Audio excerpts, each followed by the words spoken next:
Hold on, y'all. It said it failed to play it. Let me try it again.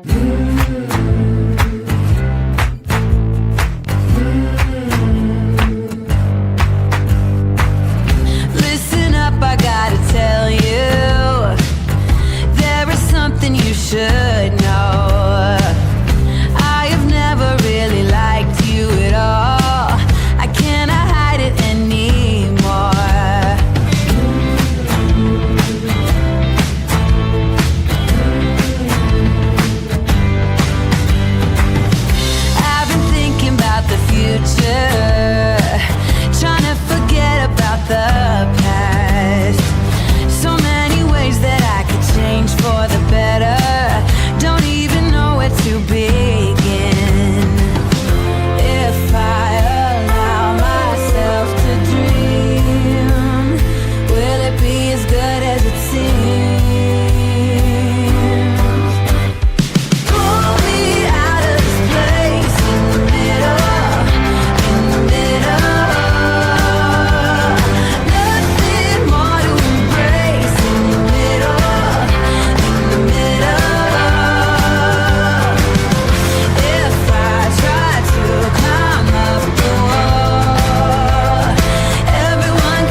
Oh my gosh.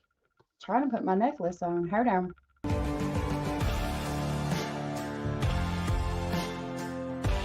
This is a true crime discussions channel.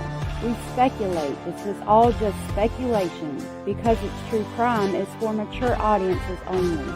There will be no children allowed, no exceptions. Everything on this channel falls under fair use. Please remember to like, comment, subscribe, and share. It's free. Hello, my loves. I'm so glad you are here with me today. We are in vertical and we are in the regular mode. So if you are in the vertical mode, if you go out of that and come and click on the live with the thumbnail or the one that doesn't have the phone icon beside it, you will be with everybody else. Just so you know, I have information on Stephan Sterns. I finally got the FOIA I sent off a year ago back.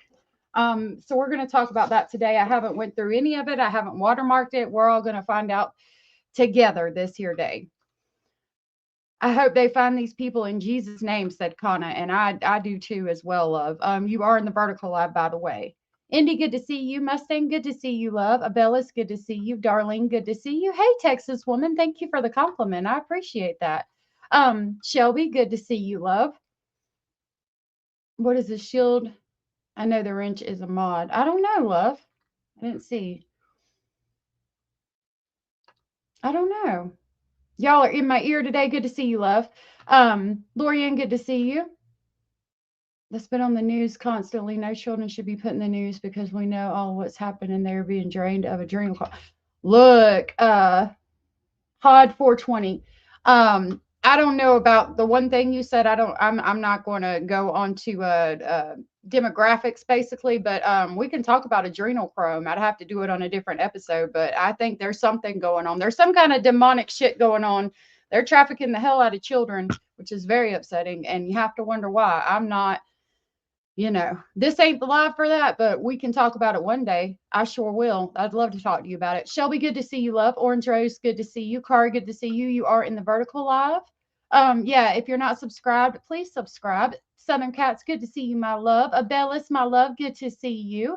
April and November, good to see you. Cindy from sunny South Florida, it's good to see you, love. Angel, good to see you. I thought I saw Forrest, so if you're in here, Forrest, it's good to see you too. Tony, Darzilla, and One Sunny Day, it's good to see y'all. Thank you for being here. Angel Eyes, good to see you, love. Crime Wars, good to see you. Karen, good to see you. I hope you're having a blessed day too. I'm sorry, I know that's hard for you. Try to busy yourself. When I think about somebody that I've lost, and it's the day that I've lost them, as you know, my son's father unfortunately died. I light a candle, and that helps. Kat, good to see you. Nothing will ever make it all the way better, but Forrest, good to see you. Have to mod, so we'll be checking this on the re-rock. Hope everyone's having a good day. I hope you are too, love, and thank you for popping in. Summertime, good to see you, love. If y'all don't mind, please twinkle twinkle over to that thumbs up. I did see some new stuff on Jack and Lily, and we will be discussing that. Probably not in this live, but I did see that you emailed me. Wasteland Games, howdy, good to see you. Shaker Maker, howdy, good to see you. Kimmy, Jay, good to see you. Hopefully I got everybody. If I missed you, let me know. I'm going to grab a sip of my drink. We're going to talk about something real quick, and I'm going to ask y'all to twinkle, twinkle over to that thumbs up, please. Come on, players. Stop hating. Stop hating. Start participating. Start participating, Star. Come on, twinkle, twinkle, baby. Twinkle, twinkle. Twinkle, twinkle, baby. Mods, I'm just letting you know I was running my mouth, so I apologize if I make your job harder than it has to be today. A little bit of Lisa, YouTube is lagging when I come into chat and may show subscriber only mode. Just wait a few seconds. It's YouTube. Okay, good. Thank you for letting me know. Edith, good to see you. And thank you for gifting a Speculation Station membership. That was so very sweet and supportive of you. And I really appreciate that so very much. Let me see if I can pull up this live stream and see who it went to, because I can do that on my computer. That went to, oh my gosh, computer. Where did it go? It's not even showing up over here. I don't even see it. What the crap? Well, whoever got it, if you are aware that you got it, please tell Edith thank you. And thank you so much, Edith, for gifting that membership. That was so very sweet and supportive of you. And that's actually what we're about to talk about. Let me grab the crazy train to pick our new member up. And I hope our new member likes the access to videos you now have.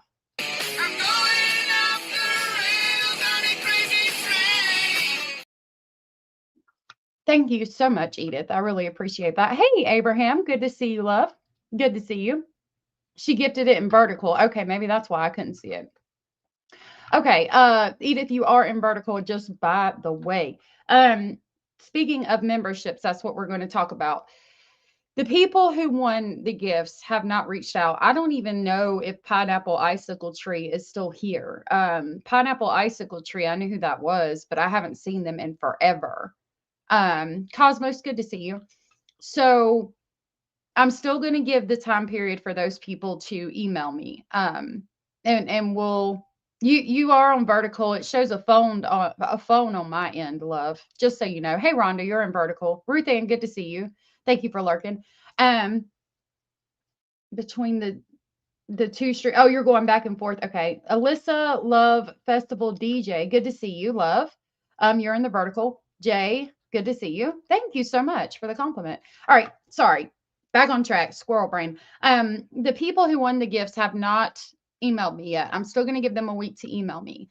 However, if they don't, or whoever doesn't, we're going to do a stream where you comment or something to that effect, to where it's just you guys who would be competing for the prize, those of you that are here every day. And I did get this package from Abraham today, and he said it was more stuff for giveaways. So I figured that we would open it on stream and see what's in it. So the stuff that's in here, some of it will go to the 3 winners that won. But again, if they don't contact me, which they had, none of them have contacted me yet that I saw anyway. We're going to do another live stream and draw from the people that are in chat or that comment on the video. Ooh, such beautiful stuff. Ooh. So Abellis, I think, has a card. I think it says Abellis.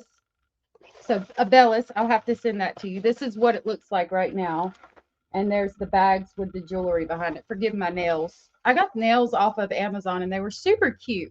So Abellis, this has your name on it. I'm going to send it to you. The nails were super cute, but they broke. Ooh, look at that. Hold on. There we go. Now you can see it. That one's really pretty. I like that. And there's this one. That one's pretty. And we got a bunch. My goodness, he sent a lot. I like those with the cracked. You see how it's like cracked and stuff? I'm going to go through them quick because I know not everybody's here for this. And we're going to get into the stream. That one's really pretty. All this information I got. Ooh, turquoise and pink. I love those colors together. He sent so many. There's a bunch. There's another pearl one like the one that I wear every day. My daughter made one, and then Abraham made the other one that I wear every day. This one is my evil eye protection. There's that one. This one's really pretty. Oh my gosh. This one, the beads are painted. The little blue and pink beads. It's hard to tell, but they're painted. And it's got the pearls. That's beautiful. Thank you so much, Abraham, by the way. Yeah. We're gonna be giving it. The rainbow one is for Abellis. Okay. Okay, perfect.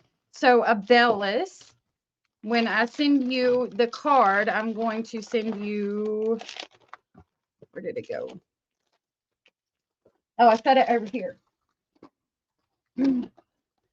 Abellis, I'm gonna send you this bracelet that he sent for you and this card. And I'll get that out as soon as I can. And then we got the beautiful cards that he makes. So this one says hello, and they're all like 3D. This one says grateful. So beautiful. And it's got the envelope in it. So when you get it, you'll be able to use it to send to somebody. That's beautiful. I like the background on it. There's background. You do every step by hand with these. I watch people on YouTube do them, and I've always thought it was really cool, but I never got all the supplies to do it. Look at the thank you cards. I love those. That one, I love the background on that one. I think that one's my favorite. Oh, this one's beautiful. Look at that. Gold and white. Absolutely beautiful. You have such a talent, Abraham. You are an amazing person. You're such a sweetheart. He sent all this stuff. I didn't pay him for any of it, and it's just what a sweet thing to do. Thank you so much, Abraham. I do. I love stationery too. Hey, Becky P. Good to see you. Yeah, that was super sweet, wasn't it? So I wanted to share that with you because I got it today. I know, so beautiful. And he does it. He buys all the supplies. He paid to ship it out. I mean, my goodness, just such a sweetheart. Thank you, Abraham. Thank you so much. I'd like to hopefully like I can share it and people can get it and we can possibly I wish this camera like at least made it look like I was looking into it. And maybe we can get like orders or something because I would love for you to get paid for this stuff because you really do a really great job with that stuff. That was so very sweet of you. Is he colorblind? I didn't know that. That yeah, you are so talented. I didn't know you were colorblind. I have two diamond arts that would like to donate. Okay. Yeah, I wasn't able to do the PO box this week, but I should be able to do it next week. Probably Tuesday or Wednesday of next week, hopefully. I'll be able to do the PO box. I know that y'all got stuff you want to send, and I'm working on that as hard as I can. Yeah, you need to do an Etsy shop. I just don't have the funds right now, but I should next week when Mr. Speculating gets paid again. Because of the snow, it made everything kind of iffy. I didn't know that. Yeah, you need to get you an Etsy link and then I can share your Etsy link. And so that way, if people who didn't win want to buy some of your stuff, they can and you can make some money back on that because that shit's expensive. Not trying to cuss and stuff, but like I bought beads because like I have these beads that I make necklaces with and stuff. I have the mushroom necklace that has these beads too. But like I could only buy those. It's like $4 or $5 for a string of them. It's crazy. My handle is my full name. Okay. Okay, cool. On Instagram. Okay. Perfect. Yeah. Like I would buy stuff from you too, just to try to pay you back from this. A lot of people would. Absolutely. Yeah. Email me. I saw that. I still got to email you back, but yeah, email me and I'll share that stuff out for you because it's absolutely beautiful. Abraham has a whole system he created to use color. That that is inspirational right there. That is amazing. How wonderful is that? That's just inspirational right there. You are colorblind and yet make such beautiful things. When I grow up, I want to be like you, Abraham. Yeah, the beads are expensive. They're all natural stones and glass metals, no plastic. Yeah, they are. When you look at them, you can tell that they're all real, very expensive stuff. Thank you for that. I mean, it's such a kind thing to do for you to send stuff for the channel to give away and stuff. Let me grab your link too while we're at it. I know.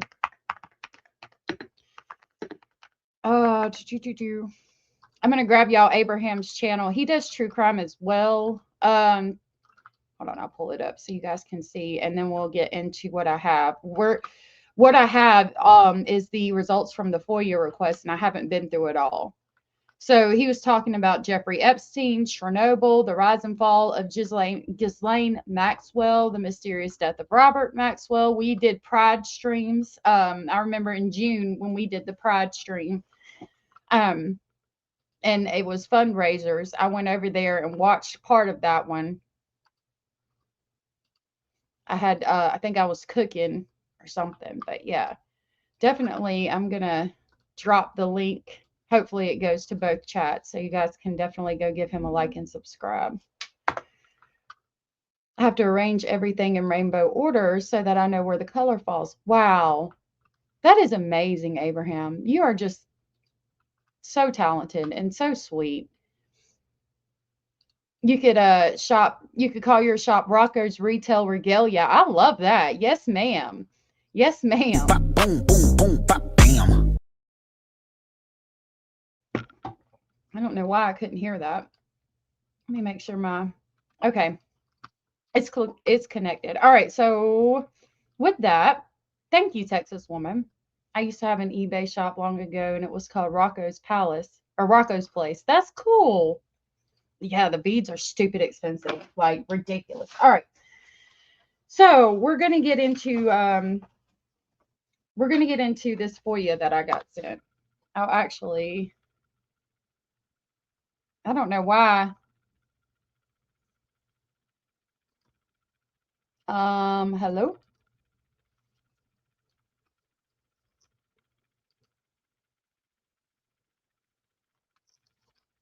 What the crap?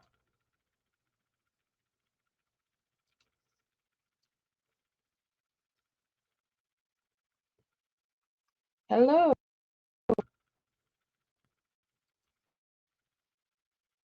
My computer went crazy. What the frick is going on? Hold on a minute.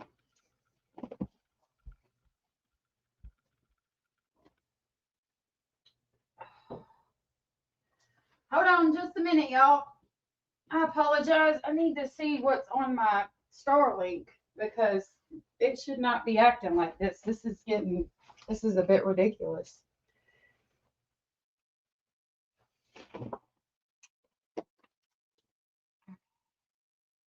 Hold on a minute, y'all.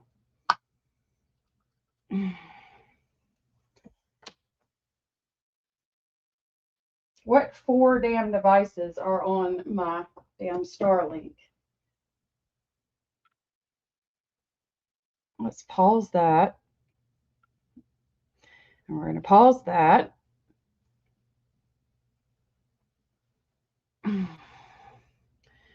I'll turn the Wi-Fi off on this. Okay, now the computer should be the only thing on here, and hopefully it'll work. I don't know what the crap was going on. Ben is my name. Good to see you and nice to meet you. Thank you for being here. Okay. Yeah, Tammy, glitch in the matrix for sure. Okay, Texas woman, good to see you, love. All right, let me pull this up and we'll go through it. I need to grab. I have an overlay. Hold on. I'm going to try to upload it real quick because the one thing that I do know is in here is the Jennifer Soto immunity interview. And I really feel like there's more to that we didn't get originally. And so I'm really interested in going through that. All right, I have a Jennifer Soto overlay to go through to show you guys what we're talking about. Hey, no. Kush, good to see you. And thank you for being here. I don't know if it's clear. It looks blurry on my end, but like all of these are interviews. And then if we go back, this is what I was sent. I'll show you this one because I did look at, I know that stands for body cam. And there's 2. They're very short, but there are 2 videos here that we'll have to put out. Hey, Wolfpack, good to see you. Hello. Thank you, Abella, so much. Okay, it looks clear. You can read it. Awesome. Oh, I was sent this, right?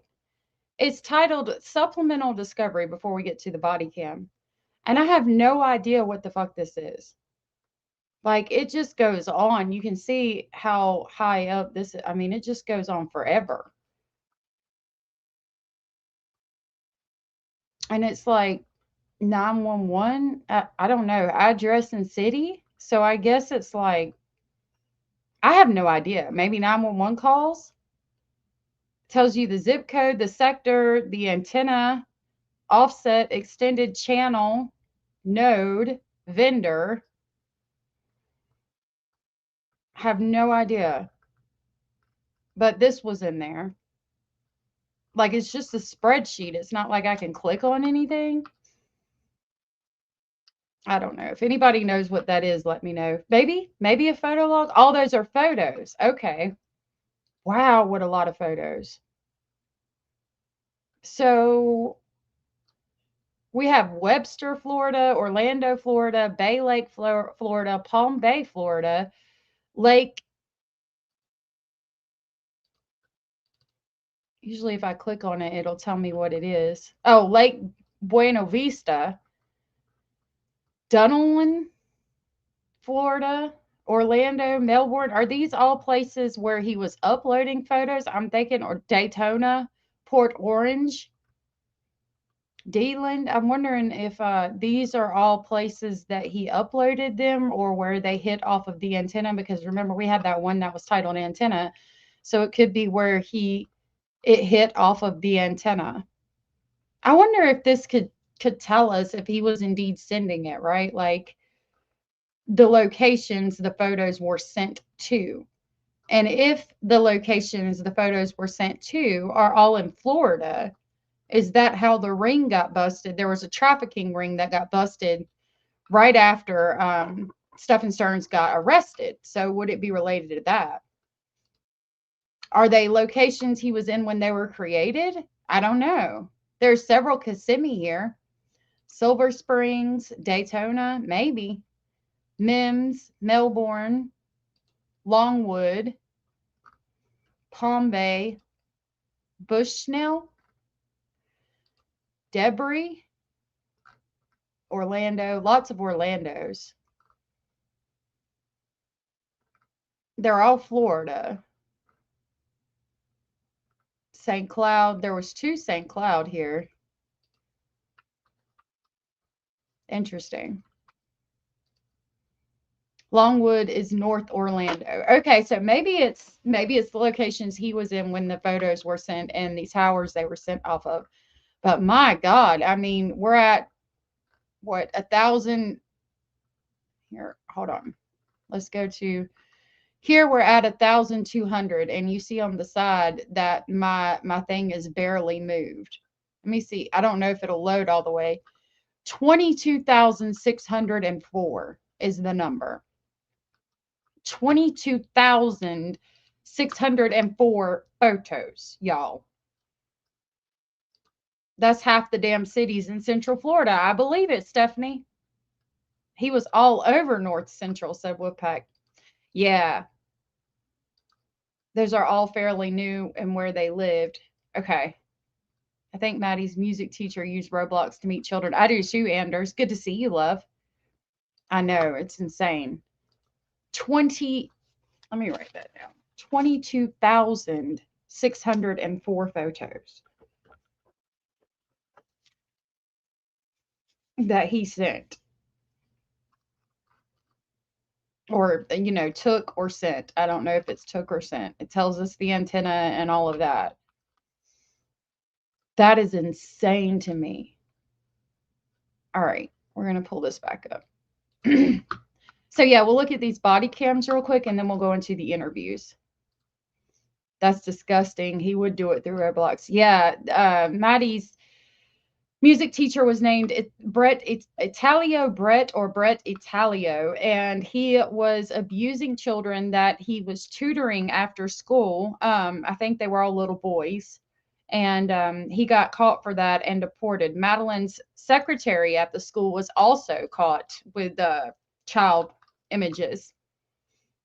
I think so. From what people are telling me in the chat, almost 23,000 pictures.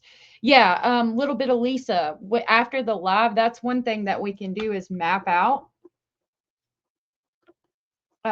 photos, because like I said, I just got this morning and I haven't had time to go through all of it. So we're kind of going through it together. I don't have anything watermarked. We're going to go through together and see what is different, what's new. I clicked on these 2 body cams.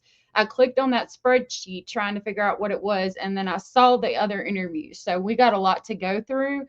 I'm interested. Yeah, and that's horrible. Is Orlando more full of pedophiles because of the sunshine laws and that information gets out quicker? Like, is that the reason why, or do pedophiles move to Florida? Like, I don't know. I would need to see a statistic of pedophiles across the United States. It's probably about the same in every state. This was the first case I got into when I took Connie's phone over in her true crime. Yeah, this was I've been into a few cases, but this was the first one that I really dug into. You remember that now? Yeah, I've been there, but 35 years ago. Yeah, that's where the kids are, and Disney. Yep, y'all right. Y'all right? All right, let's look at these body cams because these actually have images. Some of the interviews I don't think are on camera. This one is titled Felony Crime MP4.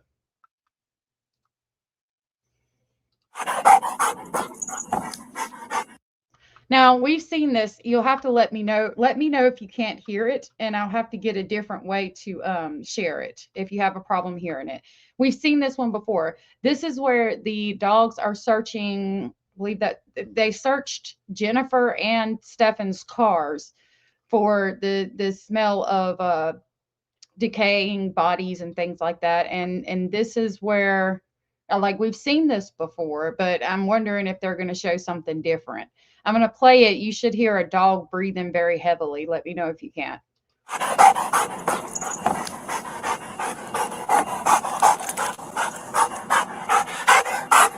Okay.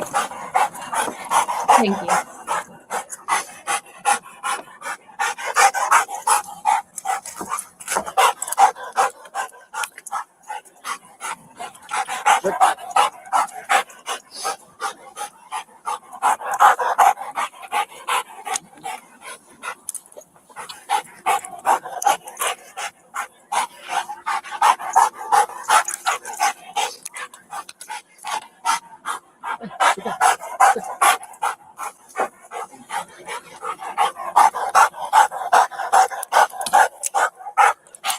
I think the dog's alert is turning around, and he alerted to the back seat.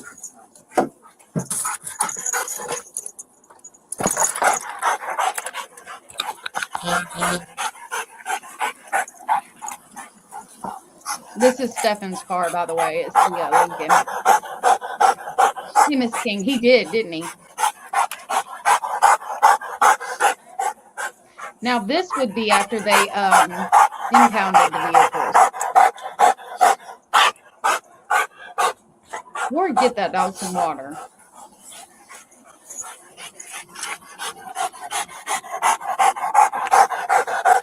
I think that was in the paperwork.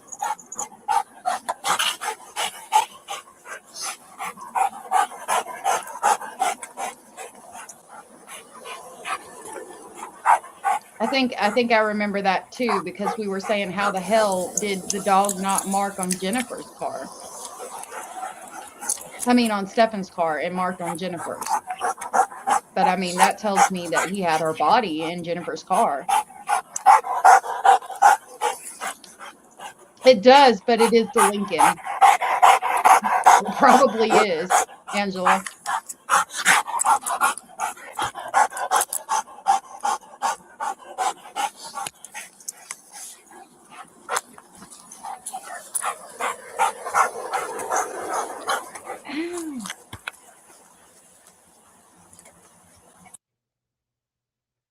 Okay. That's the end of that one. I didn't see anything new in that. Now this one I've never seen before.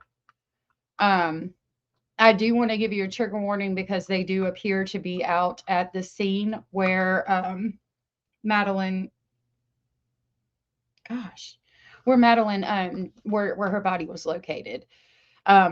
So I do want to give you a trigger warning for this. It's only a 30-second video. I watched about 10 seconds of it and then I stopped so that we could watch it together. The night he went back, I don't know, it seems risky. Right. But the documentation does say that the dog's only alerted on Jennifer's car, not his. Now correct me if I'm wrong, but that's what I remember reading, right? And that's weird because how the fuck did he get? I mean, we know for a fact that Madeline was in his car because that's where she's seen propped up in the front seat with her mouth hanging agape and she's leaning over the center console. So how the hell did the dog not hit on his car but hit on Jennifer's car unless he went back out to the scene of the crime and had the car very close to her body or put her body in Jennifer's car that night that he was gone and then went to St. Cloud and connected to mommy's internet so that he could try to delete the fucking Google Drive, but it was too late. Thank you for that. It's probably body cam that makes it look small. It probably is. That makes sense. I'm going to leave that up as we watch this. Oh, see, I got 19 seconds through. Like I said, I haven't reviewed all of this, so there is no volume on this. But they're roping off the side of the road and walking. I'll probably play it twice just to make sure there's no volume, but they have to turn the volume on the body cam, and he probably didn't because this is just officers out there. I don't think that they would let her be seen, and she was over in the grass. All right, I'll play that one again. So yeah, this is right when they found her body and they're roping off the crime scene. Yeah, he did. So why didn't the dogs hit on his car and just hit on Jennifer's? He would have had to walk or something because his car got the flat when he drove there. Yeah. And I think she was still in the trunk when he got the flat. I think he freaked out and changed the tire quickly.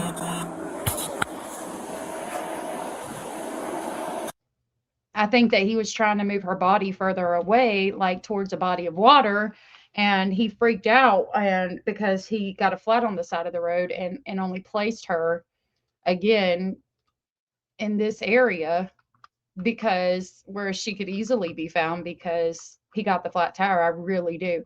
Alex, good to see you, love. You're in the vertical, just by the way. His smell canceled Maddie's out. It wouldn't surprise me, that stinky motherfucker. Poor dog was panting because it smelled Stephan. It wouldn't surprise me.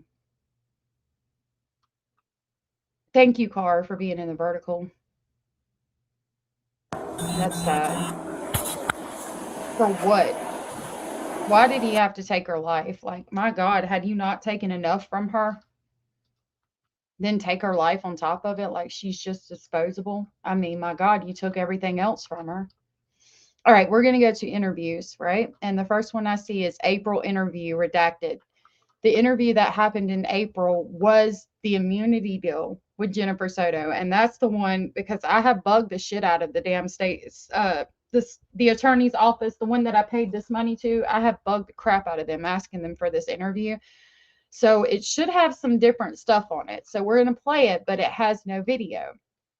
Hey, Percy, good to see you. I'm going to put an overlay. I'm going to put this up of Jennifer Soto just while we play it because there's no video. So you know that this is going to be between her and the state's attorney's office. And we can see what's different because there should be something different or more information released in this. I don't think there's any video with this. Yeah. Good morning. We are at the State Attorney's Office in Kissimmee. It's 8:57 a.m. It is April. So we'll just listen. 2024. Hey, Joseph. I am William J. I am the Division Chief for the Homicide Unit. With me is Danielle Pinnell, also from the Homicide Unit in Kissimmee. Can the detectives identify themselves? Detective Mark Morris. So they've changed the voices, which is interesting. I don't know why they've changed the voices. Is it because they could release it? Did Jennifer ask for that? Is it so they don't get in trouble? That's the first thing I've noticed. Their voices are a lot deeper. Detective Kyle Small. That means Jennifer's voice is going to sound different. And with us is Mark. All right. We went over some things before we went on the record and told you the opportunity to ask any questions that you needed to ask. If you need a break to consult with your attorney, that is absolutely fine. We'll all step out of the room, turn off your recorders, and let you exercise your constitutional right to have counsel. There's no problem with that. There's water fountains here, there's restrooms. I don't know if you're a smoker or not, but like if you get desperate, we can make an outside break time, but we are kind of under time constraints. With that all said, would you raise your right hand, please? Do you swear or affirm to tell the truth, the whole truth, and nothing but the truth? Okay, thank you. So I'm going to let this play and talk to you guys through it. But what I'm seeing, I'll take this off for a second and try to remove. Okay, no, there. You can see here that this interview is an hour, 8 minutes, and 26 seconds. I'm going to go check the other one and see if it's the same time. the one that's already out on my page with the outro. It should only be 10 seconds. The outro is only 10 seconds, so this one should be longer if more is unredacted. All right, this is an investigative subpoena, so you've been compelled to be here. And in our country, under the Fifth Amendment and the 14th Amendment, as applied to you under the Florida Constitution as well, you cannot be forced to incriminate yourself. So anything you say today can't and won't be used against you unless you just don't tell us the truth. And I've already explained to your attorney, Mr. Bark, whether or not you've made any inconsistent statements in the past, that is dirt under the bridge, and either a misdemeanor was committed or it wasn't, but we're not going to be using that as a basis of some sort of perjury by false statements, because those other charges wouldn't be perjury anyways. So the most important thing today is to tell the truth.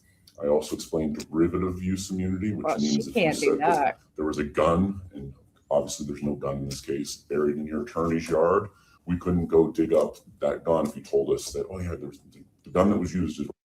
I mean, again, I'm checking, but there obviously has to be something different in it because they've changed the voices. So there has to be more information in it. That's what I'm thinking right now, because otherwise they wouldn't have changed the voices. This is already out everywhere. So there's a reason they've changed the voices, and that's got to be because there's more information in it. Right there, we wouldn't be able to do that. We would have to show that we learned all those things independently from this interview. Okay? Do you have any questions? All right, so let's get started. Before you start, let me just make sure we're clear on the record. Off the record, we had discussed our position on the concerns we have. It was interrogated by law enforcement previously. She was under a tremendous amount of duress and stress, being that her child was missing and that she was informed was found deceased. There's been media hysteria about this. There's been people asking for her to be prosecuted, tarred, feathered, executed. And so, yeah, because of what happened under her roof and what she allowed to happen. This one is 10938 is what I have. So, but I don't remember everything that's in it. I don't remember hearing this before, but I could be wrong. that said, we have the concern that you brought up about if there's something said inconsistent today, not being used against her. Hey, Daria. False police report. Hey, All Swan. right, so for example, if she said something that was false then, and we have no idea that it was false now before this interview, but she comes in and admits that it was false today, we can't use these statements or that admission that it was false against her, just like we couldn't use anything else against her from this interview. Okay? All right. My understanding is that on February 25th of this year, you were working at the hotel out loud and loud enough to get caught on the recorder. I know you're upset. I know. Yes. All right. And did you get off at 10 p.m.? Yes. All right. Did you go directly home? Yes. About how long does it take you to get home? Me too. About 25 to 30 minutes. And when you get home, who is downstairs, if anybody? You have a two-story, is it a townhome? Is that the best word for it? Yes, it's at home. If anybody is downstairs, who is downstairs? I saw him and Stephan. Do you recall what he was wearing? So they redacted Maddie's name. She said, I saw Maddie and Stephan. He asked, do you recall what Maddie was wearing?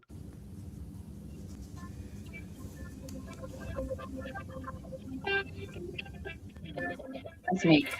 And do you recall what Stephan was wearing?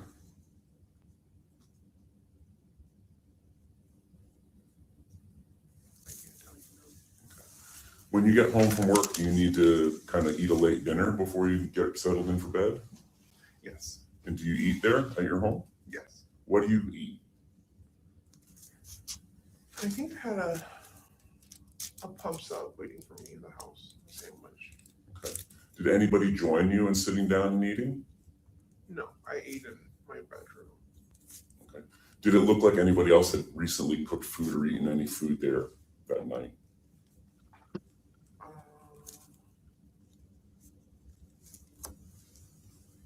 From what I saw, no, I didn't see anyone cooking. or it don't look like any of them. Okay. This was after, yes, after he was arrested, Karen. This was April.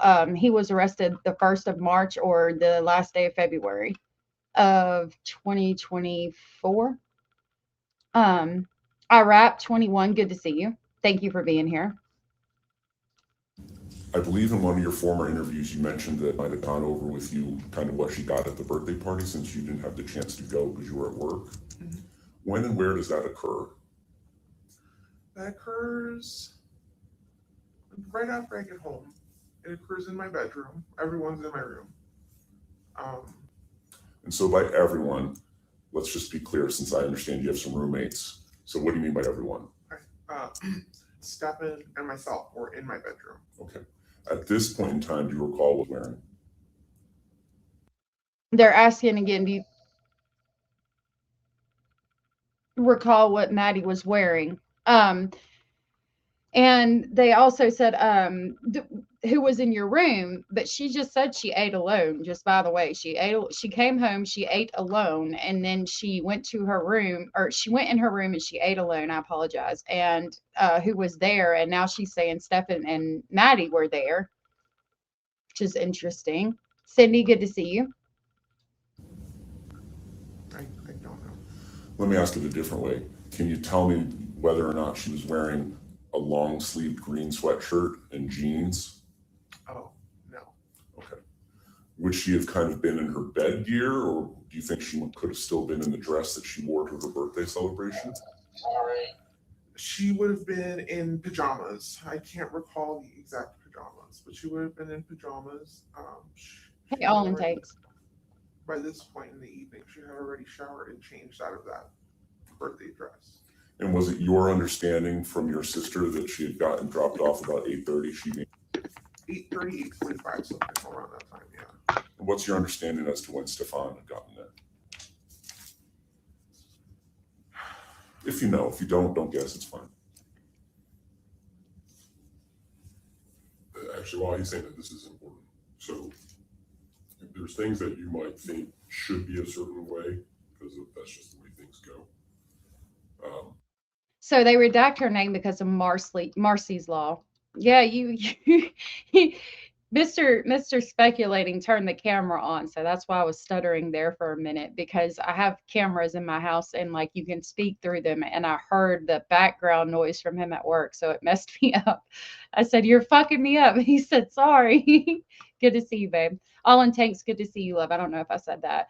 Cindy said, at first I thought he had groomed her, but as more came out, it was clear that she's just a piece of shit, referencing Jennifer Soto.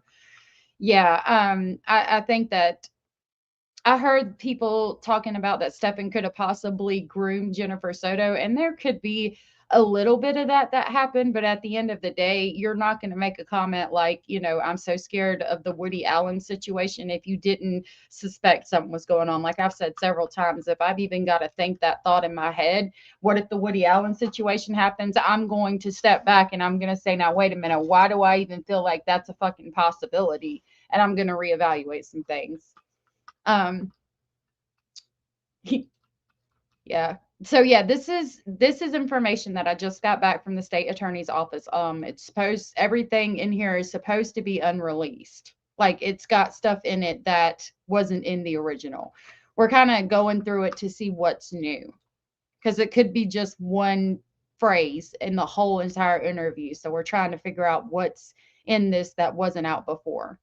This is the one I wanted to listen to the most because I really want to know what all she said, because a lot of the original was redacted. But don't just guess based on past history that it's the same as what happened on that particular day. If you don't know, you don't know. Then yeah, I'm not sure exactly what time he got there. Okay.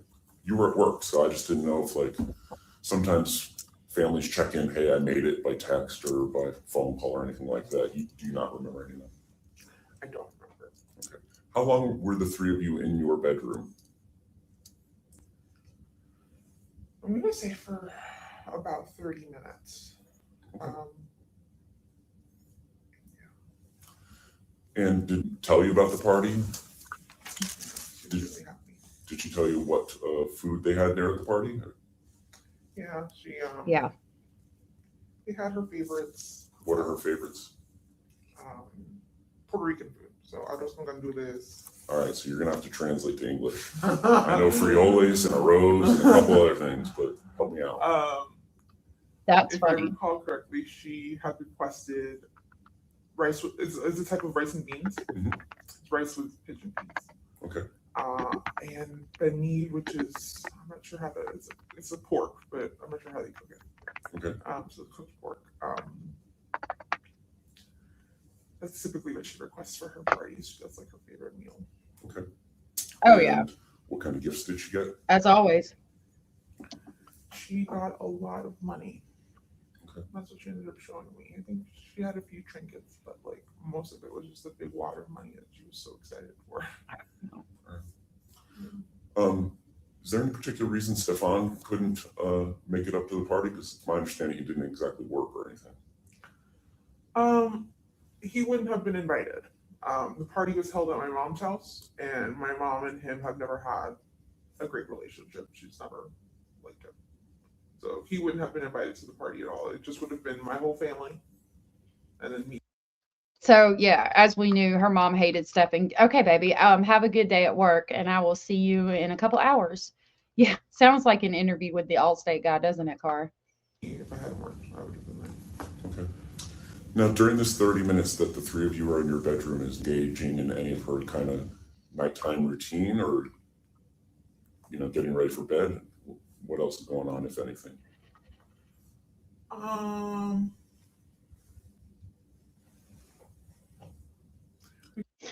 Okay, so yeah, we know that she's lying, and we know that the immunity interview would not have worked because she was lying. But I wanted to know what exactly she was lying about, because a lot of that first interview was redacted, so we couldn't tell exactly what she was lying about.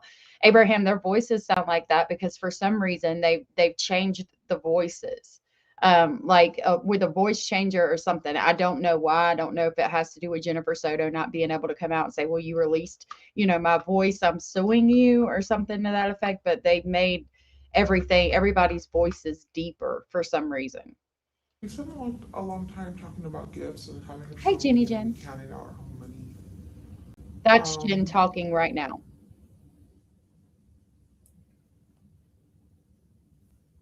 I can't remember if she had finished with all of her bedtime routine.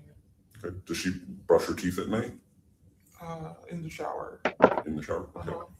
And that occurred before you got home? Yeah. And my understanding with her nighttime medication is that's something that you like to make sure she had about 90 minutes before bedtime or so? Something like that, yeah. So were you present for that occurring, or did that occur after you got home? That did not occur on my call. My call. I believe I had instructed when she got home to go ahead and take them herself. Okay. It's interesting that she says on my call, because I really would love to know what exactly did happen on her call and the fucking truth from it. She said that she had instructed Maddie to take her medicine when she got home. Cindy from sunny South Florida said, please hit the thumbs up. And yes, please hit the thumbs up. Thank you. Oh, Tammy. Yes, thank you for that too. For Tammy. Tammy is very beautiful. It's Jim, but her voice sounds like they're using a device to alter it. Yeah, they've altered all the voices. Grant said, gross brush teeth in shower. Yeah. I don't agree with that, but some people do. Is that something that she's allowed to do? From time to time, yeah. When you say they, is there what my understanding was there was some hydroxyzine? Is there anything else she takes at night?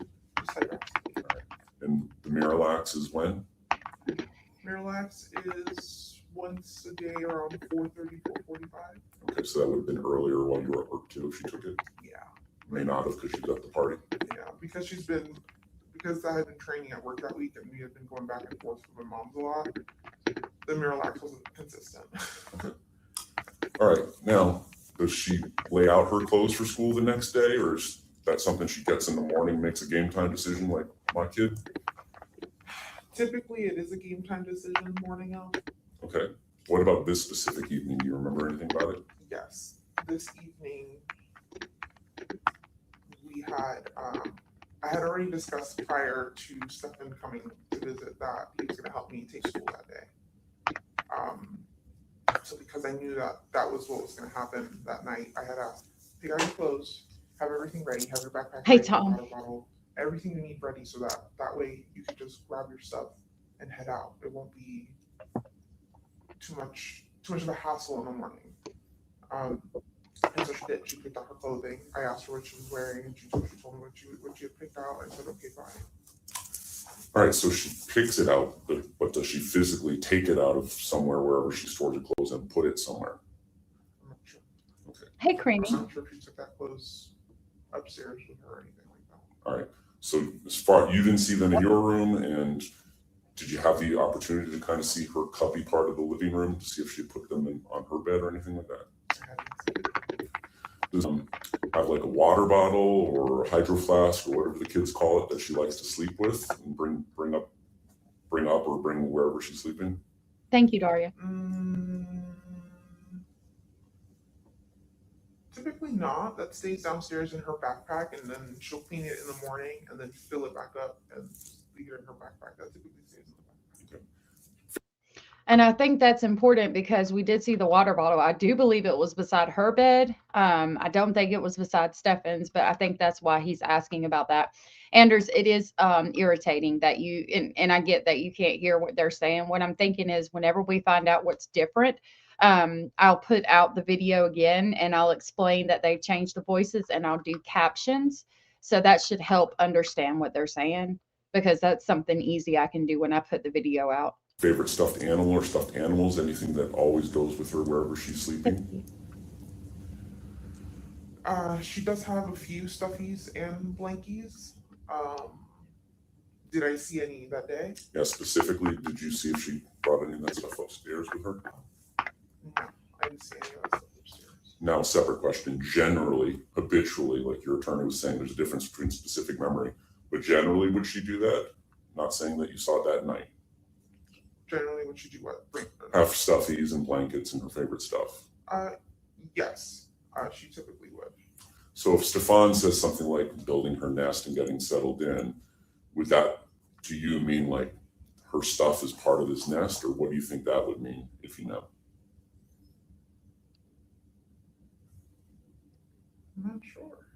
Okay. Do you recall getting that text from Stephan that night that had settled into her nest for the night?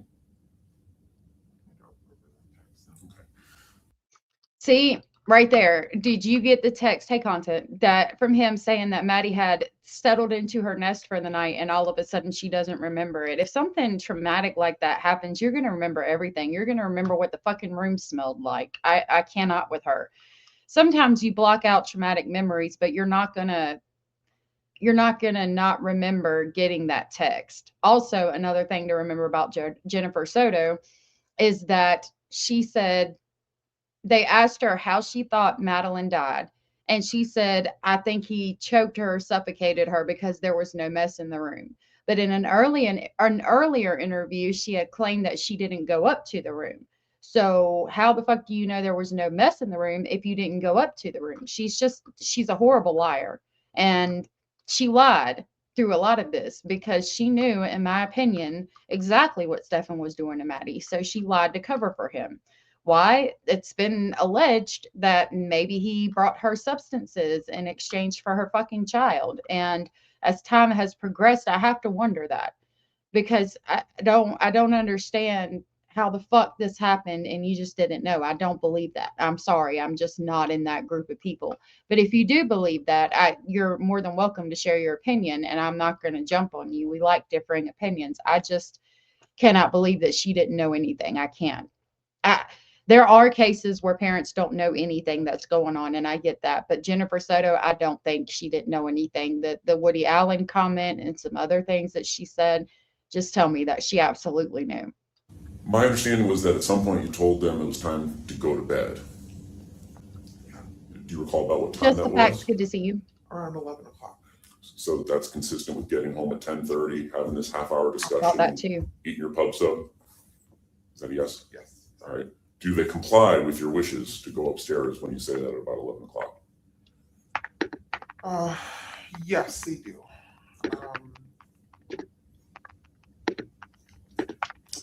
there any further communication between either you or you and Stephan about, all right, kids, it's time to go to bed, anything like that? Or was that the last you had heard from either one of them that night?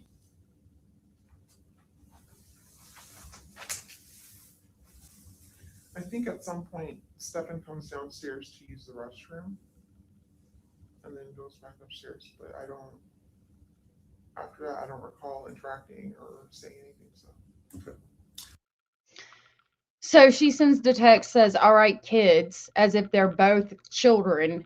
It's time to go to bed, sends them upstairs, and then he comes down to use the restroom. I don't remember if that was in the first one, but keep in mind, to use the restroom downstairs, he would have had to go into her room because that was the restroom that he used because the other roommates didn't want a man in their restroom. And my understanding is that you had some sort of parental controls of his phone. Is that accurate?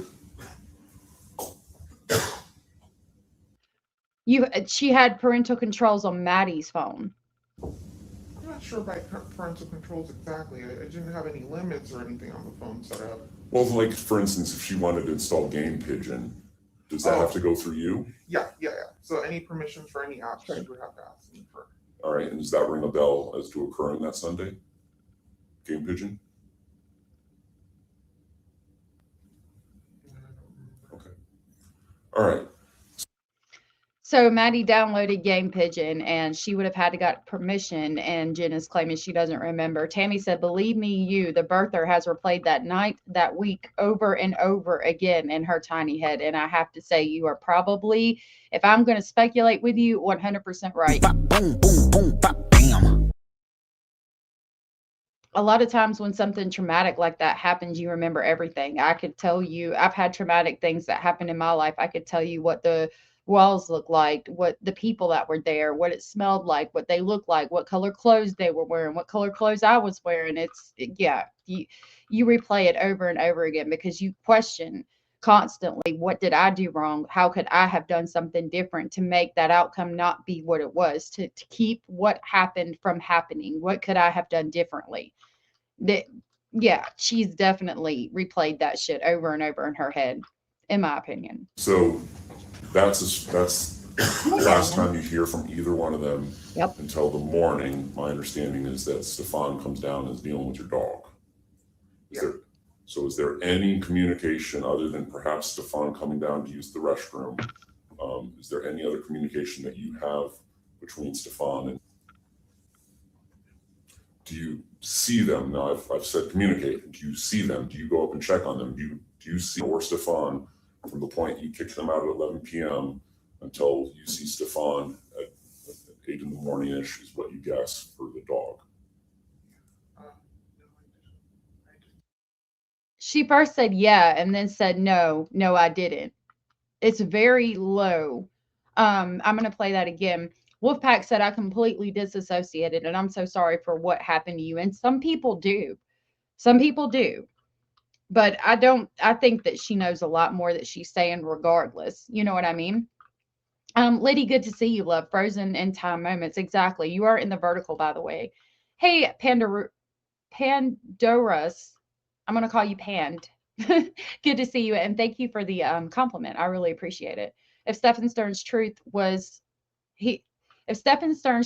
what he's been saying now, don't you think he'd be screaming that story for his defense team from the beginning? Yeah, I don't think she necessarily committed the homicide of Maddie, but I mean, I don't know what happened that night. I can't think of anything worse than going to prison for the rest of your life that he could have covered for her for. Like, in order for him to do that, in order for him to lie and go down to prison for the rest of his life for her, she would have had to have something on him that kept him, that he didn't want out, basically. And when you're looking at prison for the rest of your life, there is nothing worse. Like, everything came out. So I think he did it. I really do. Hey, Steph, thank you so much. I backed this up 10 seconds. It's very hard to hear her, but when he finishes the question, she says yes very low, and then it's like, no, I don't. Like, she says yes like she's responding to the way he's asking the question, but she does say yes and then no. So I backed it up 10 seconds. At 11 p.m. until you see Stephan at Like 8 in the morning-ish is what you guess for the dog. No, I didn't see them. Okay. Did you hear it? She said, yeah, no, I didn't. No, I didn't see him. I agree. She says it like she's responding to his question. Like she's saying, yeah, I understand what you're saying.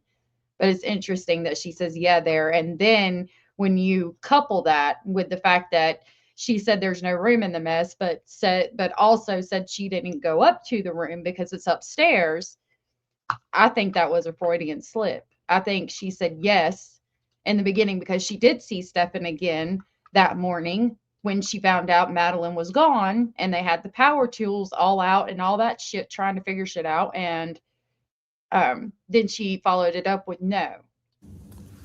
Now, when you go to sleep, do you sleep through the night, or do you wake up and not have consistent good sleep? I sleep through the night. Okay. So there wouldn't be any points in time where you get up and you're taking steps or just checking on your phone because you can't go back to sleep? As far as you remember, when you go to sleep, you're out until the dog thing in the I don't morning. know. Did you hear or see anything during those hours involving Stephan? I didn't hear or see anything that night. All right. What's the She says she did not hear or see anything that night. You are correct, Creamy. Yeah, I agree. His focus was always Maddie. first thing you remember when you wake up after having gone to sleep? I wake up to Stephan trying to put the leash on the dog. Okay. Now, is this the first time that you've ever woken up to Stephan trying to put a leash on your dog, or is that something that has occurred before in the past? I'm gonna say this is the first time. It's not normal for any of us to put the leash on the dog on the bed because if he's on top of any like bed, couch, anything, Hey, Lauren. he gets really nervous. You have to do it on the floor. So I found it really weird that he did that. But All right, so let me ask it a little more broadly. Is this the first time Stephan's ever come into your room while you're sleeping to take the dog out for you in the morning? I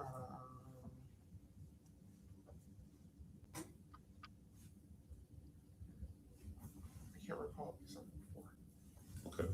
Did you find it unusual then, or what did you think when this is occurring? She just said it was unusual and that they had never done that before, but now she's backtracking. When it happened, I think I was more. I found it off, but I was more worried over the dog. I was like, please don't pee on the bed. I don't want to do laundry. Okay. So I was more anxious over that. He put the dog on the leash and told me to lay down and go back to sleep. And I said, okay. So were you not laying down when he tells you to go back and lay down? No, when he put the leash on the dog, I shot off the bed because I was gonna help him. I was like, no, let me do it. And he's like, no, go back to sleep. I'm fine. I got this. And I said, okay. Now, do you go back to sleep, or do you check your phone or do anything? I think I go back to sleep. I look at anything. In this period of time that you have been awoken by Stephan, do you hear or see anybody else in your household? I hear somebody in the kitchen. I'm not sure who it was. That's important because on her first affidavit, she wrote down that she saw Maddie that morning. And we all know that there's no possible fucking way she saw Maddie that morning unless she saw her deceased body. Anders said that I guess they couldn't prove that she lied. I don't think it's necessarily that. Like I was saying earlier, I think that Stephan did whatever happened. Stephan did the most of it. That's provable in court, but beyond a reasonable doubt in front of a jury, right?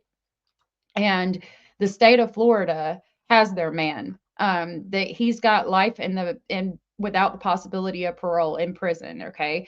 So in order to go back and charge her with anything, that's going to cost money. That's going to cost the taxpayers money.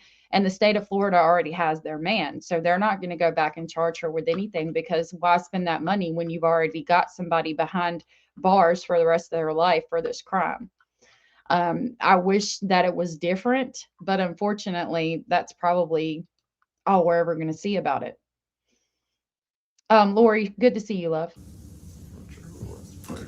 Could you identify it by size, like their steps? Could you identify gender by their voice? Anything like that? All I heard was sounds of like cabinets shutting, like somebody in there shutting, like looking for something and shutting. Okay. Now, if your daughter had been awake, would she come in and say goodbye to you before school or not? Just let you sleep?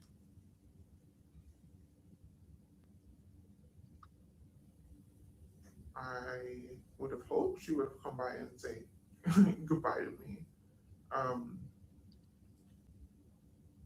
I can't remember if this is one of the first times that Stephan actually took her to school, so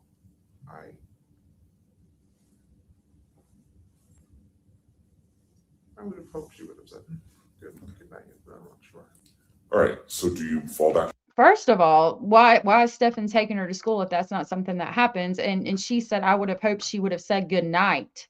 So did she not say good night that night at all because she was already deceased when you got off work? She didn't say goodbye. She said good night. I would have hoped she would have said good night. Another Freudian slip. The home belonged to Jennifer Soto's dad. And he had bought the condo and then she rented it out to roommates and they all paid fees and things. I think she should be charged with child endangerment for allowing Maddie to sleep with that freak. Oh, yeah, she should. She should be charged with failure to protect. Again, yeah, I definitely agree. But yeah, we won't see it because she committed crimes from her to her daughter, aside from scum. Yep. I wish we would see charges for it, but I doubt we will. I'm gonna excuse myself to the little girl's room while this plays for just a second. Asleep? I do. And when do you wake up and how do you wake up? I wake up at like 9 o'clock in the morning to my alarm.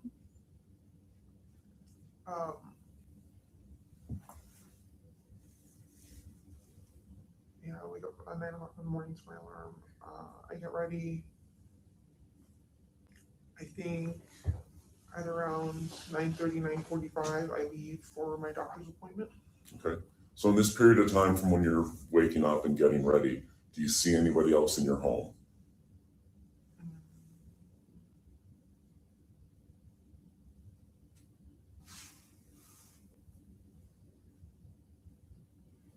At this point, I'm not too sure.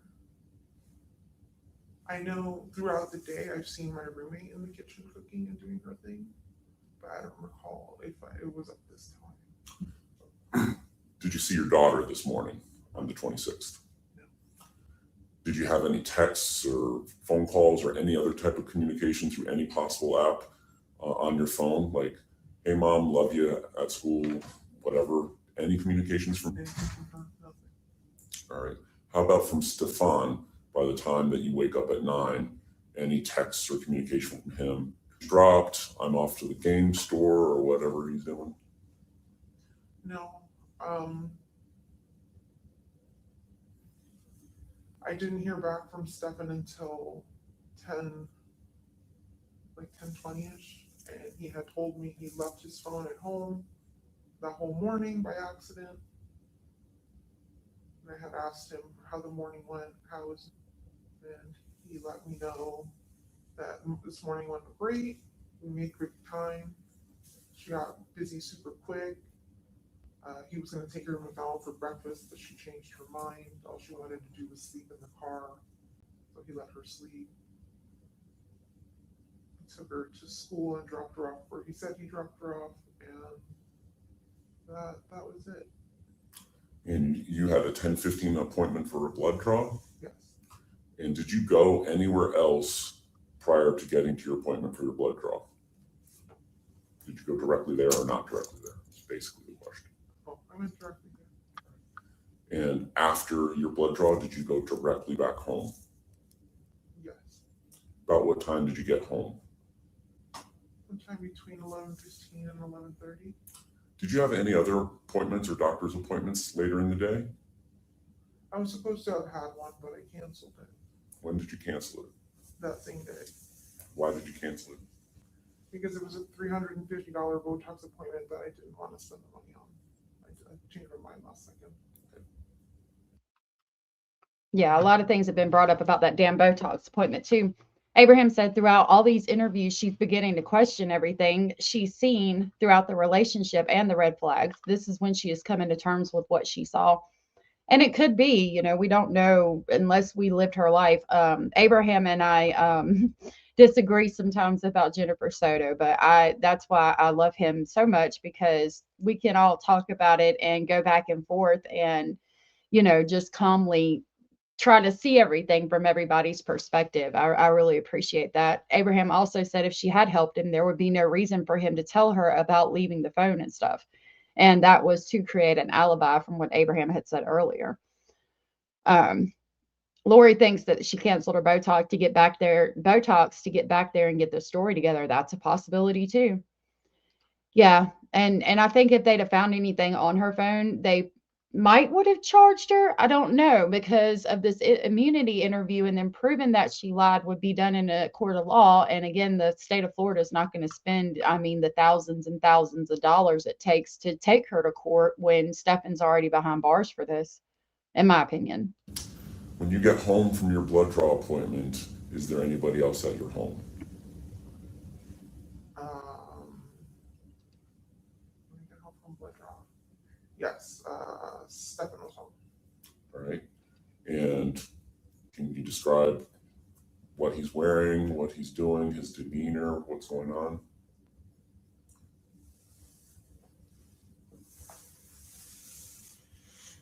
I can't recall what he's wearing. It might be a red shirt with graphic on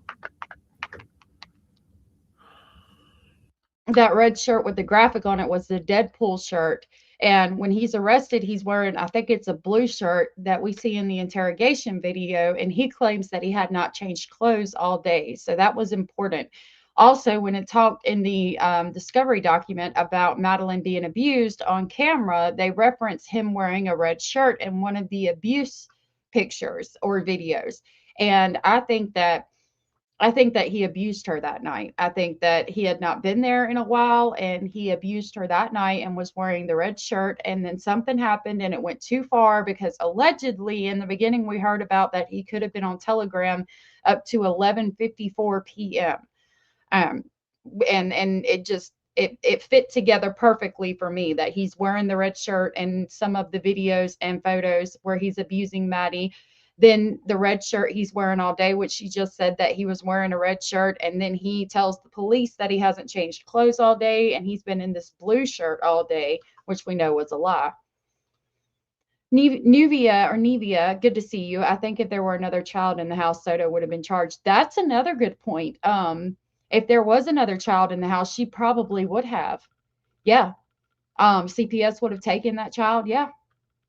She is Southern Cats, from what I've heard. He's sitting in my bedroom on my desk. Prior to you getting there, he's in your room? Or is that where you guys go to talk? That he was hanging out there in my room. Okay. My room is kind of like a general hangout spot. Okay. I walk into my room. He's sitting there on the computer chair. He's talking, acting normal, asking about the morning and how everything went. And possibly. That he let me know the errands that he ran that morning or what he was up to. And what did he say he was up to? He said he had dropped off at school and then afterwards went to a vape shop so he can buy vaping things. Okay. But that the store wasn't open, so he waited a long time for them to open. They never did. So he drove around, killed time, and then eventually made it back to my house. And that's the story that the detectives are told. Lori said, I believe Natalie, the roommate, knew more too, in my opinion. I don't. I think the roommates were as heartbroken as we were to find out what happened. But that's just my opinion. 10:20. When later on, when I got home and he was home, we started discussing, he started telling me that he was going to go back out to run a few more errands in a little bit down 182. And he gave me the name of a few stores that he might stop at. And I'm like, okay. I asked him if he wanted to meet me at my house by 2:30 so that we can go pick up from school together. And he said, yeah, he'll be back by 2:30. I said, okay. So was that the plan, to get her together, or was it ever discussed that he would get her alone? The plan was for us to get her together. Okay. All right. And so does he leave before you leave?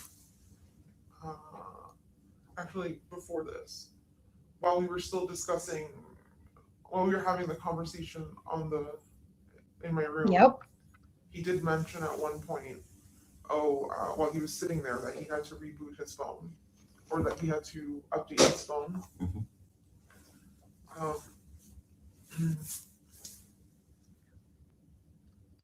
You know, that's important too, Cindy. Jen preferred being doped up and having Maddie out of her hair than I'm sorry, let me try that again. Jen preferred being doped up and having Maddie out of her hair than she did that her sicko boyfriend was in the bed with Maddie. Unfortunately, that makes her a bad mother, but not a killer. I agree with that. Boom, boom, boom, bop, bam. I mean, yeah, I think that's the best way we could put it. Botox is used for like non-surgical facelifts, but it's good for migraine, for help with that too. Previously Frozen Studios, good to see you, and I thank you for being here. Is she all right? The picture looks agitated. I might have looked agitated because you can see what I'm thinking on my face all the time. But no, I have an overlay up of Jennifer Soto because the interview we're listening to doesn't have video with it. See, I can take it off. So that's what's going on there, so that there's something to look at. And what was it? He had to update his phone. So I told him, stop avoiding and do it. Like, updates take a while. Like, do it. And while he was updating his phone, he said, I don't know what I did, but I just factory reset my phone. I said, that's weird. I didn't know that you could do that. He said, yeah, a button popped up and I pressed it and it just reset my entire phone. And I'm like, oh, that sucks. So what, does he leave before you do to go do these errands he was telling you about? Yes, he does. Do you stay at home until it's time to go get? Yes. Do you hear anything from Stephan while he's out doing these errands? No. So 2:30 rolls around. Is Stephan back home yet? No. At this point, I leave. Do you try and call him or text him or communicate with him? Yeah, I had been calling him like maybe starting 15 minutes before I was supposed to leave just to see where he was. Did he answer? No. I leave at 2:30. I don't remember hearing that before, that they had been calling each other and discussing where he was at and that he hadn't answered the phone. I don't remember hearing that before. Around 10 minutes later, I get a phone call from him. And he said, I'm so sorry. I left my phone at home again on accident. Maybe they did. I don't know. I was driving down 192 and my tire exploded or shredded. And I had to pull over into one of the plazas and change my tire. He said he hurt his thumb doing that. And that, yeah, he was late and didn't make it back on time for that reason. Right. When you leave to go pick up at 2:30, do you take her phone with you? I do. And how is it that you come to get her phone to go with you? At some point in the morning, I was organizing and putting things away, and I walked into her bedroom and I saw her phone on her dresser. And I just assumed, oh, she must have left it here while getting dressed and forgot it. Okay. Was it on? Yes. And sometimes when you bump or move phones, the notification screen comes up. Did you happen to do that? And did you see if there was any incoming notifications that she had missed? I hadn't seen any. Okay. There probably wasn't any because allegedly she tried to call and when she went to go pick her up, didn't she try to call the phone? I could be mistaken, but I thought she tried to. No, she took the phone with her because Maddie liked to look at the phone after school. She tried to call the friend. Either way, there would have been a notification where you had tried to call her, I would think. All right. So you go to school, and due to time constraints, like an NFL football game, we're going to kind of jump ahead a little bit. My understanding is that you want to be first in line, and you have to get there early to do that, and I understand that. Yeah. She doesn't come out. She doesn't. Did you call her phone? I did. Why did you do that? Because I forgot Right. I had it with me. I was like, where is she? Why isn't she out yet?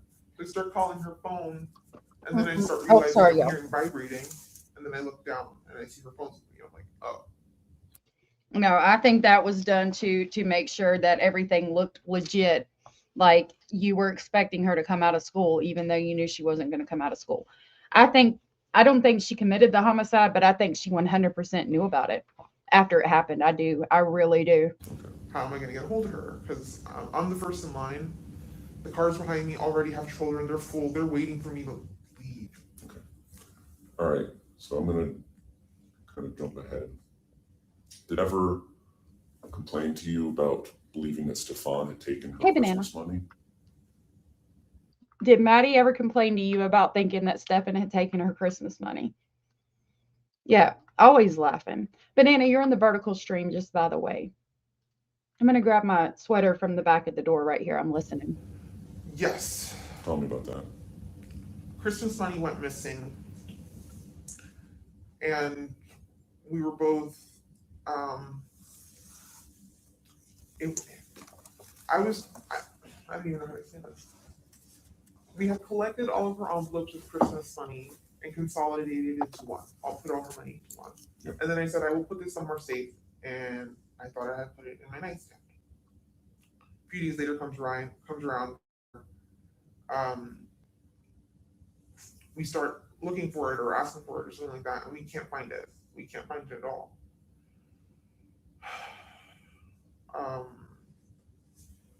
So let me just narrow it down. Did she accuse Stephan of taking it? I'm not sure if she did directly.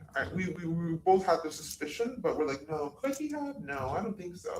But I eventually found that money. Okay. I'll just get how did the mystery end? Hey, All right. Christina. So you just started this job as like a week or two earlier, is that right? Yes. And your sister and other family members would help with getting to school because of your job? Yes, my mom and my sister, yes. Okay. Why is it that now Stephan on February 26th is coming up to help as opposed to any of your family members helping getting to school? I had asked for him to come and help me because I think I was working a lot of night shifts or like really late shifts. And I just wanted the opportunity to see, like, because I wanted to spend more time with my daughter throughout the week while I was working, versus had she had stayed at my mom's, I wouldn't have seen her all week. Okay. So that was just me wanting to see her and spend time with her. Do you stay at your mom's house fairly frequently? Every few weekends here and there, like just for the weekend kind of thing. So like if she described it to her friends as like her second home and like kind of offer up its better jacuzzi and pool, does that sound like that's the place? Yes. Where does she sleep when she's over at your mom's? She will sleep in bed with my mom. Okay. Why? Does she ever have sleepovers? Like have friends come over and sleep over? Slumber parties, no. Did she ever Why? go and attend any? No. Is there any Why? particular reason when she's a teen? Yeah, I've been very uncomfortable with sleepovers just because I know what can happen. Anything. Okay, you're uncomfortable with sleepovers, but yet the shit was happening under your roof and you had no fucking idea? No, ma'am. Get the hell out of here. Cindy, good to see you. I mean, Cindy, I hope you have a good day at work, love. Can happen in a sleepover. Well, then you can be the host house like we kind of were. You never hosted any sleepovers for her friends? For her friends, no. Did she ask about it? Yeah, she did ask. Was it probably a source of contention or arguments? It was. I guess what was the sort of argument was her and she wanted to really sleep over her best friend's house, and I just kept saying no, you never know what can happen. I don't know the dad, I don't know the brother, I don't know anybody there. Like I don't know what can happen to you. So, I really think it's because she knew what was happening and she didn't want to risk Maddie giving information to her friend about what was really happening. Jeepers Creepers, good to see you. I don't know, Gran. I'm not sure. If we haven't heard much about it. Belinda McCain, good to see you, love. You're in the vertical line, just by the way. Yeah, you sent her to sleep in the bed with a grown man. Make that make sense. Exactly. Boom, boom, boom, bop, bam. Like, the more I hear this interview, the more I'm over here doing this again. What the fuck, y'all? God damn! God damn! God damn! That shit just pisses me off. I'm just afraid of her getting assaulted. Do her own laundry? Yeah. Did she cook for herself? I was teaching her how to make a few things, so I mean, yeah, she could, I guess. Okay. What's her normal routine for getting ready for bed? 8 o'clock rolls around, we give her her meds.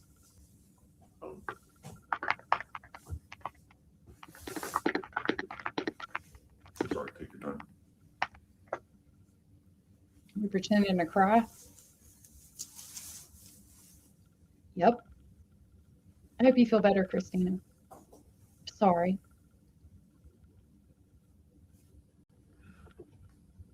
Eight o'clock would roll around, we get ready for bed. I'd give her her medication. She would get in the shower. Take a long shower, I understand. Like an hour plus, yeah. Okay. She loved it. She'd get out, she'd get dressed, she'd let her hair towel dry for a while, and then she would brush it. We would watch Hey, some Star. TV. She'd probably have a snack before bed as well. Okay. What were kind of her nighttime uniforms? I mean, everybody kind of has their pajamas, but they're not necessarily pajamas. What was her routine nightwear? She really liked wearing shorts. So she had a few pajama outfits, but she really liked wearing shorts and baggy t-shirts. Okay. How about her routine getting ready for school in the morning? What's that about?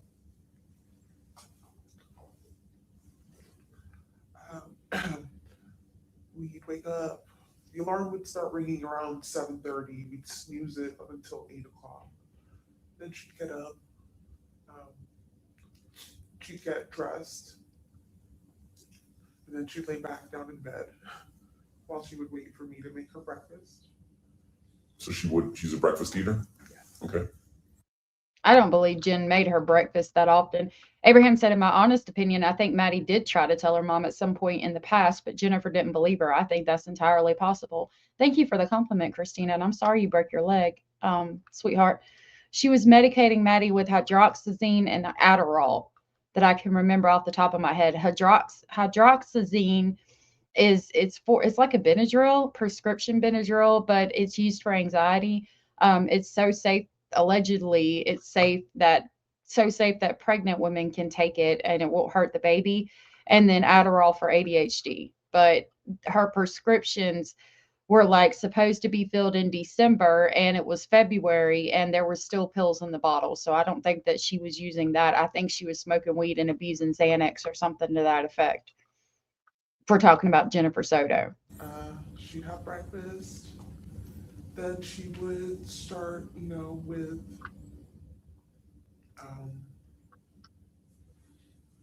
brushing her hair, brushing her teeth, putting on makeup.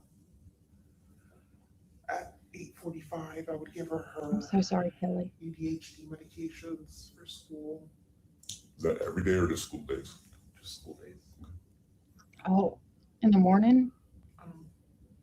So it sounds like you're heading out like 8:45 or 9. Yes. It takes like, what did you say, 15, 20 minutes to get to school? Yes. First bell's 9:38? 9:20. Something like that. 9:20, Okay. yeah. So on Monday the 26th, 7:30 seems like a really early time to depart to go to middle school, even if you're getting Mickey D's. What was the discussion about when Stephan and we're going to leave on the 26th? There wasn't one. So you didn't know anything about these plans, or did you? Or I knew that they were going to go to McDonald's, but not 7 o'clock in the morning. That wasn't. okay. I had assumed like 8 o'clock. Mm. But even then, 8 o'clock is kind of early, like 8:30, because you could just go to McDonald's, be done by 9, and then drop her off at school. Because McDonald's is right the block away from the school. Right, but when he came down to your room to walk the dog, you didn't say, you know, this is really early. Like, I know you're walking the dog because you're getting ready to leave. Why are you leaving so early? If your story made sense, right? Like, you know, just you know, a normal thought process. So It's not driving, so she can eat while she's riding. yeah. So I And she don't. takes about an hour to get ready in the morning? Mhm. Yes? Yes. So if they were leaving at 7:30, you'd think she'd have to get up at 6:30 to get ready and go through a routine, right? And is that what Stephan told you after these events unfolded? Was that they left early, like 7:30? What did he ever tell you? Banana Bottom, thank you for the thought. I don't know why it won't let you. Hopefully you can later or something, but you're in the vertical live. Maybe that's affecting it. I don't know. School started at 9, I do believe. I'll look it up. I don't remember. Yeah. It was early. I can't remember the time. I think I dropped her off in front of her school sometime between 8:15 and 8:45. You say I. What do you mean by that? Did you drop her off that No, morning? I'm speaking. Sorry. Okay. As what Stephan was telling me. Stephan let me know that he dropped. Freudian slip when she said I. Her school started at 9:25 and they're leaving at 7 o'clock in the morning. And she knew that because he came down to put the leash on the dog, obviously walking the dog before he gets ready to leave. And you thought it was weird and it's way too early for them to be leaving, yet you said nothing. And we just had a Freudian slip. I mean, Stephan.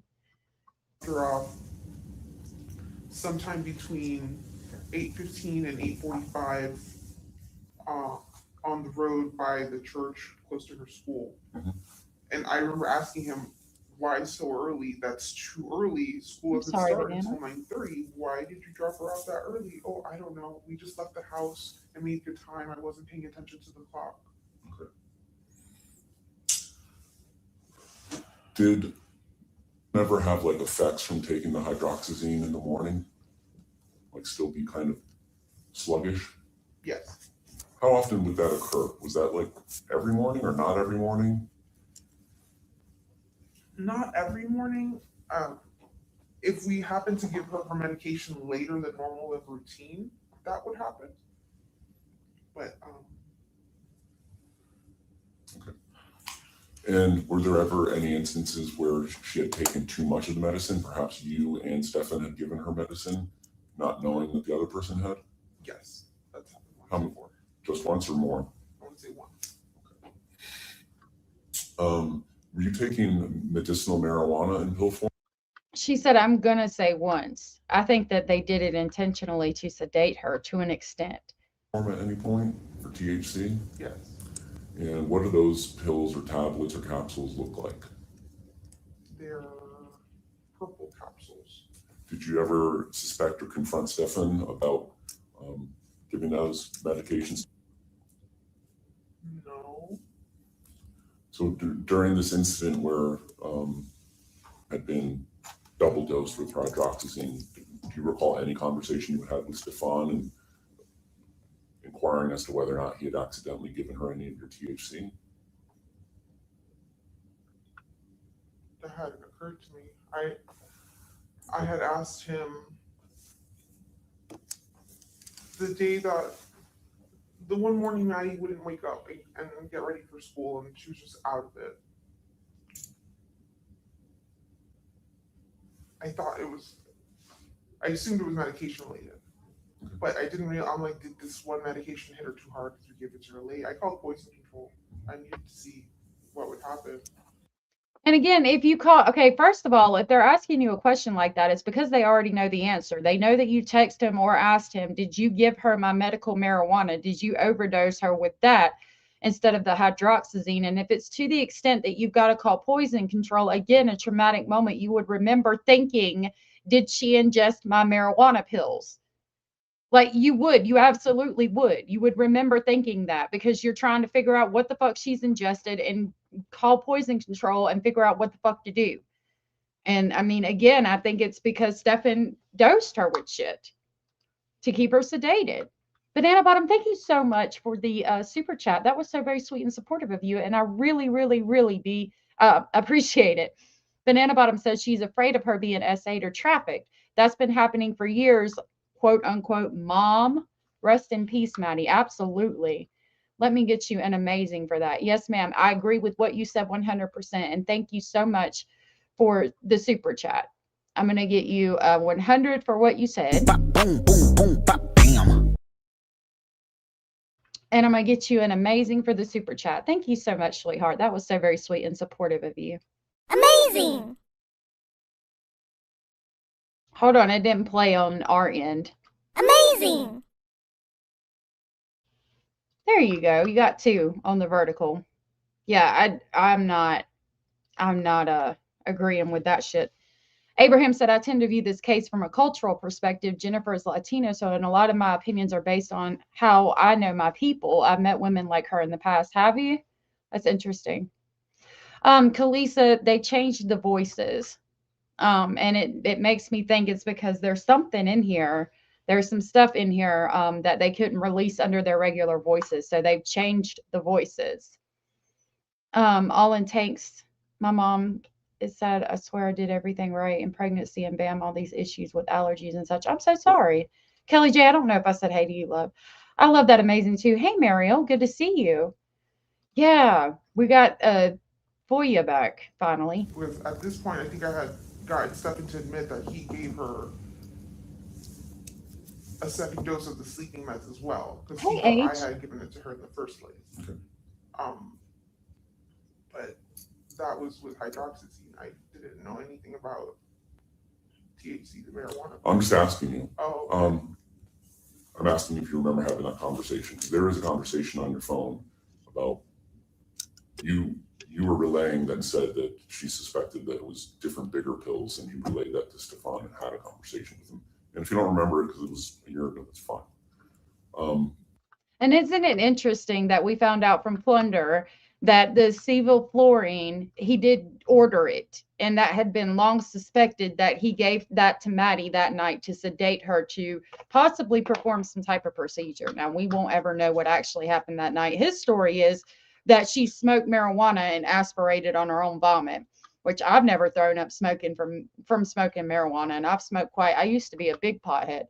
I don't, that shit don't make fucking sense to me, but it's very fucking interesting that Maddie's saying that it was a different pill. We know Stephan's dosing her with sevoflurane, at least at the end, because he ordered it. He looked it up and then he ordered it from Walmart. We can speculate, I should say, that he gave her the sevoflurane. I'm pretty positive in saying he did, but we can speculate that. That's the best way to put it. Yeah, he's full of shit, and I think she's full of shit. I think she 100% knew everything.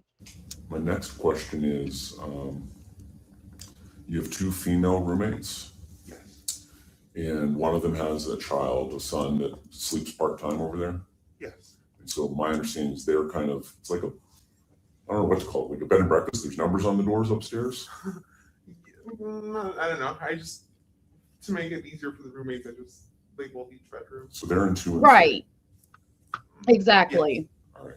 Now, bedroom number 4. At one point, you told the police that your sister was staying with you, and that's why the sleeping arrangements were as they were. Was your sister ever staying with you, or did I misunderstand what you said? No, my sister wasn't staying. Right, H. So let me ask you this. At what point did bedroom kind of become the living room? When did that setup start? I think as soon as Good question. a few months into us moving back into that townhouse. And when would that have been?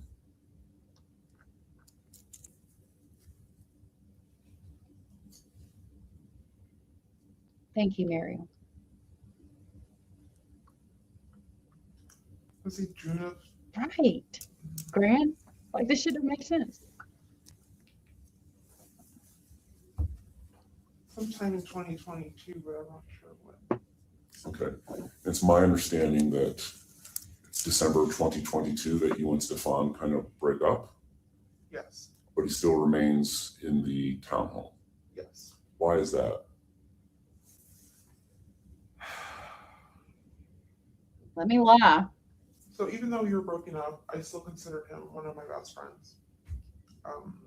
Mm-hmm. I wanted to give him the opportunity to live there, and he had gotten a job at Disney that was doing well. Okay. And I didn't want him to continue to lose that because he had been struggling for a long time to get a job or do anything with his own mental health issues. Okay. But he had been there for long enough to go through two girls at work. There was actually like three or something. Two he was talking to, and one he was actually with. She talked about them being together, and then, you know, him breaking up with Jennifer, and they were together, and he kept staying at Jennifer's house, and she couldn't figure out why. So he had been at Disney for some time. There's no reason for him to not be staying there, and then you let him stay there all of a sudden. That fucking weekend, you let him come back after he'd been working at Disney for long enough to be having relationships with three other women other than you. Yeah, no, that shit don't make sense. I'm over here asking what the hell. What the helly? What the helly Yante? What the helly What the helly Barry? What the hell? Helly. What the helly, Jennifer Soto? So I just wanted to give him a chance to like do something. Bullshit. Be something. Hey, Megan. So Did he pay rent? yes. How much rent did he pay? $600 a month. Yeah, his daddy paid that. Megan said, didn't her autopsy results come back as she was not pregnant? Maybe they just thought she was.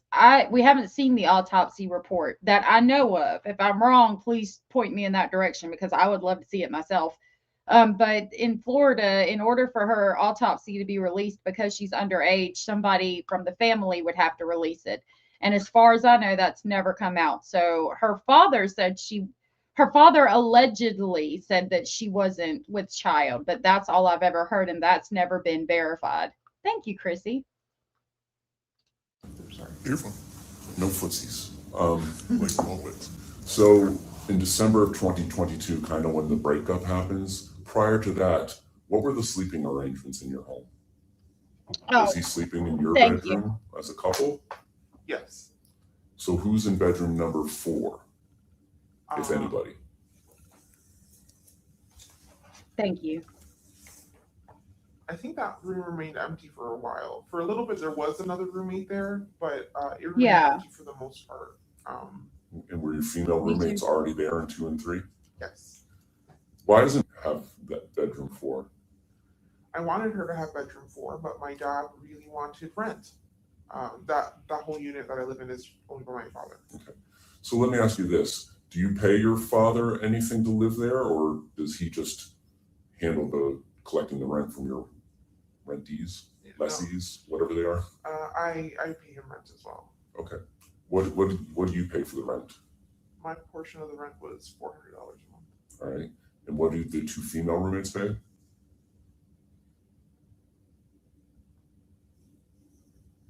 $850 and $650.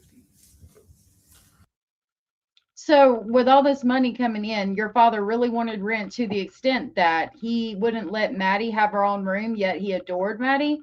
I don't think so. Or maybe you could have, made up for that part of the rent. Maybe you could have paid, like, I don't know, instead of $400, maybe $850, like one of your roommates was paying, so that she could have that room. Just, Prior to having her own bedroom set up in the living room, where was she sleeping in that townhome? Very possible.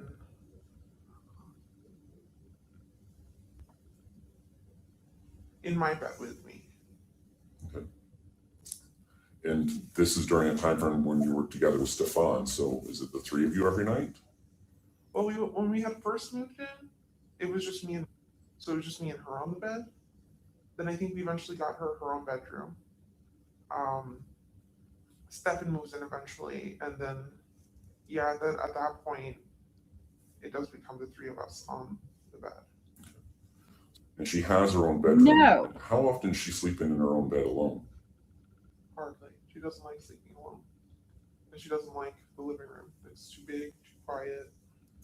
She says it would be too dark and then there would be spiders. She would see spiders, so. So you say hardly. Were there ever nights where she just slept alone in her bed? Or was it 100%? Because there's a difference between hardly ever and 100% to me. If she ever slept on that bed, it was like once. All right. So now. Yep, All Tank said, I guarantee her father would have paid for her to have her own room if he knew what she needed. I do too. 100%. Her bedroom was in the living room. Yeah, she's scared to sleep in. Well, she's scared to sleep in the living in there because the living room is dark and scary and spiders. But at the same time, she talks about Stephan to the counselor. She talks about Stephan sitting on the couch and just being there and eating all the food and how she didn't like him. I think that she didn't want to be in there because she I don't know, because she was worried about Stephan messing with her, but then Stephan messed with her anyway. I think Stephan, I think that she didn't because of Stephan. And they talk about some abuse happening on her bed, and I've always wondered how the fuck abuse happened on the bed in Maddie's room, because that's in some of the court documents and nobody saw. Like, Jennifer's room is literally right there, and she's always home, yet nobody knew that she got abused on that bed too. Yeah, the roommate did say that it was Jen that needed Maddie to sleep with her. I remember that. Yep. Who knows? He may have thought she was sleeping in her own room. Yeah. I can get to a point that maybe she didn't know, or at least in her mind convinced herself she wasn't being abused, but there's too much weirdness around the homicide and their stories. Either she knew or she's a complete dumbass. I don't know. And those are the only two possibilities, right? Right, all in tanks. I love my room. Like, my room's always been my sanctuary. You've broken up with Stephan in December of 2022, right? Exactly.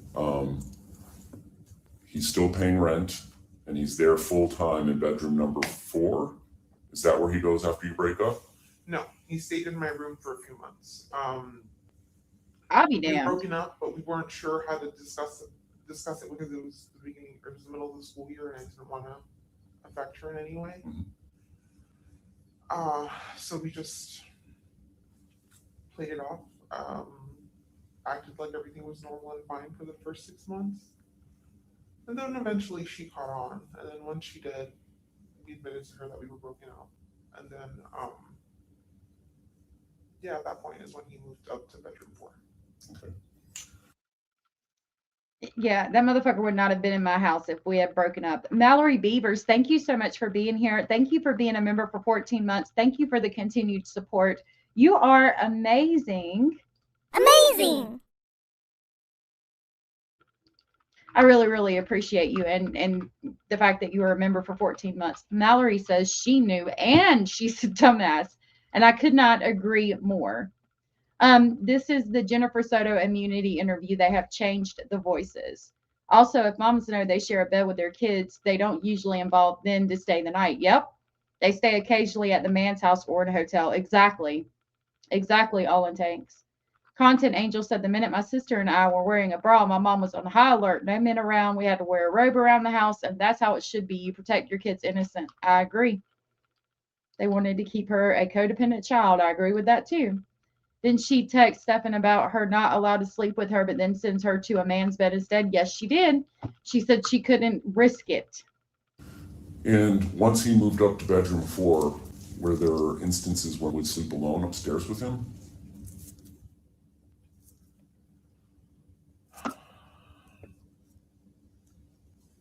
I'm going to say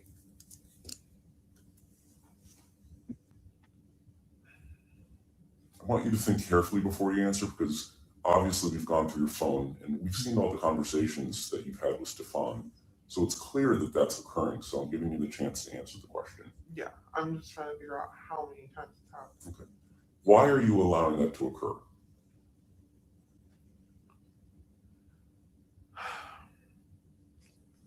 I saw Stephan as someone that I completely trusted with my life, my child's life. I thought he had cared for her as a father would. He had been in her life for more than half of it, playing the father role. This wasn't in the original because this is the part I wanted. Rosie, thank you so much for the super sticker. Or the super chat. I really, really appreciate that. And you're so amazing for that. Rosie said, love you, missed you all. Love you too, sweetheart. Thank you for that. Amazing. This is the part, yeah, I wanted to hear. Hey, Piper Daisy, and occasionally Classy. Piper said, I always thought she knew. Deep down, she knew. She ignored it. Kind of like if she doesn't see it and no one talks about it, it's not really happening. Horrible. And how often did shit like that happen back in the day? Yeah, I'm gonna say, but I'll back it up about 10 seconds. I think this part has been redacted because this is what I wanted to hear. I thought she answers, did she sleep alone in the bed with Stephan? But he moves on to the next question, I think. We didn't hear that she thought that Stephan would treat her like a dad would because he had played the father role. I don't remember that being in the first interview. I backed it up. He had cared for her as a father would. He had been in her life for more than half of it, playing the father role. I thought he cared for her the way I did.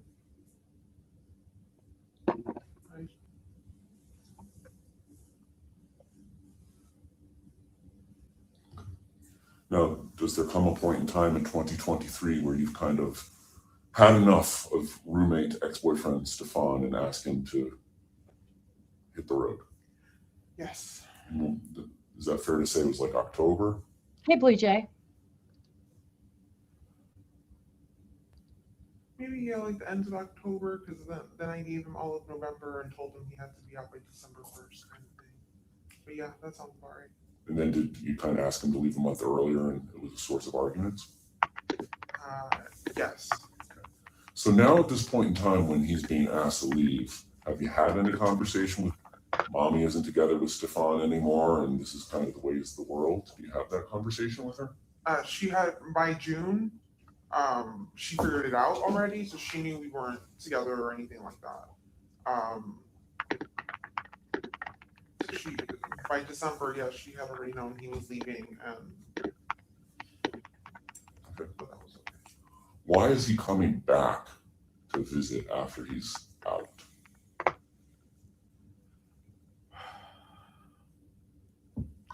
We're still friendly with each other at this point.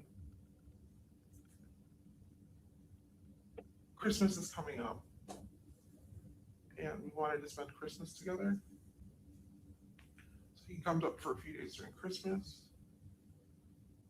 and then he does visit a few more times after that, but for the day, and it's to pick up packages. He keeps getting mail delivered to my house, packages, so he just comes up and picks them up.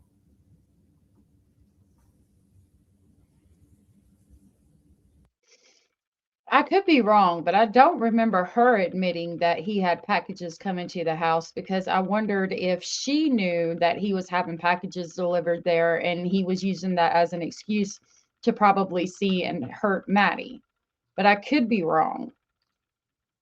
I don't remember that either. Because I don't remember her admitting that she knew that he would have the packages delivered there.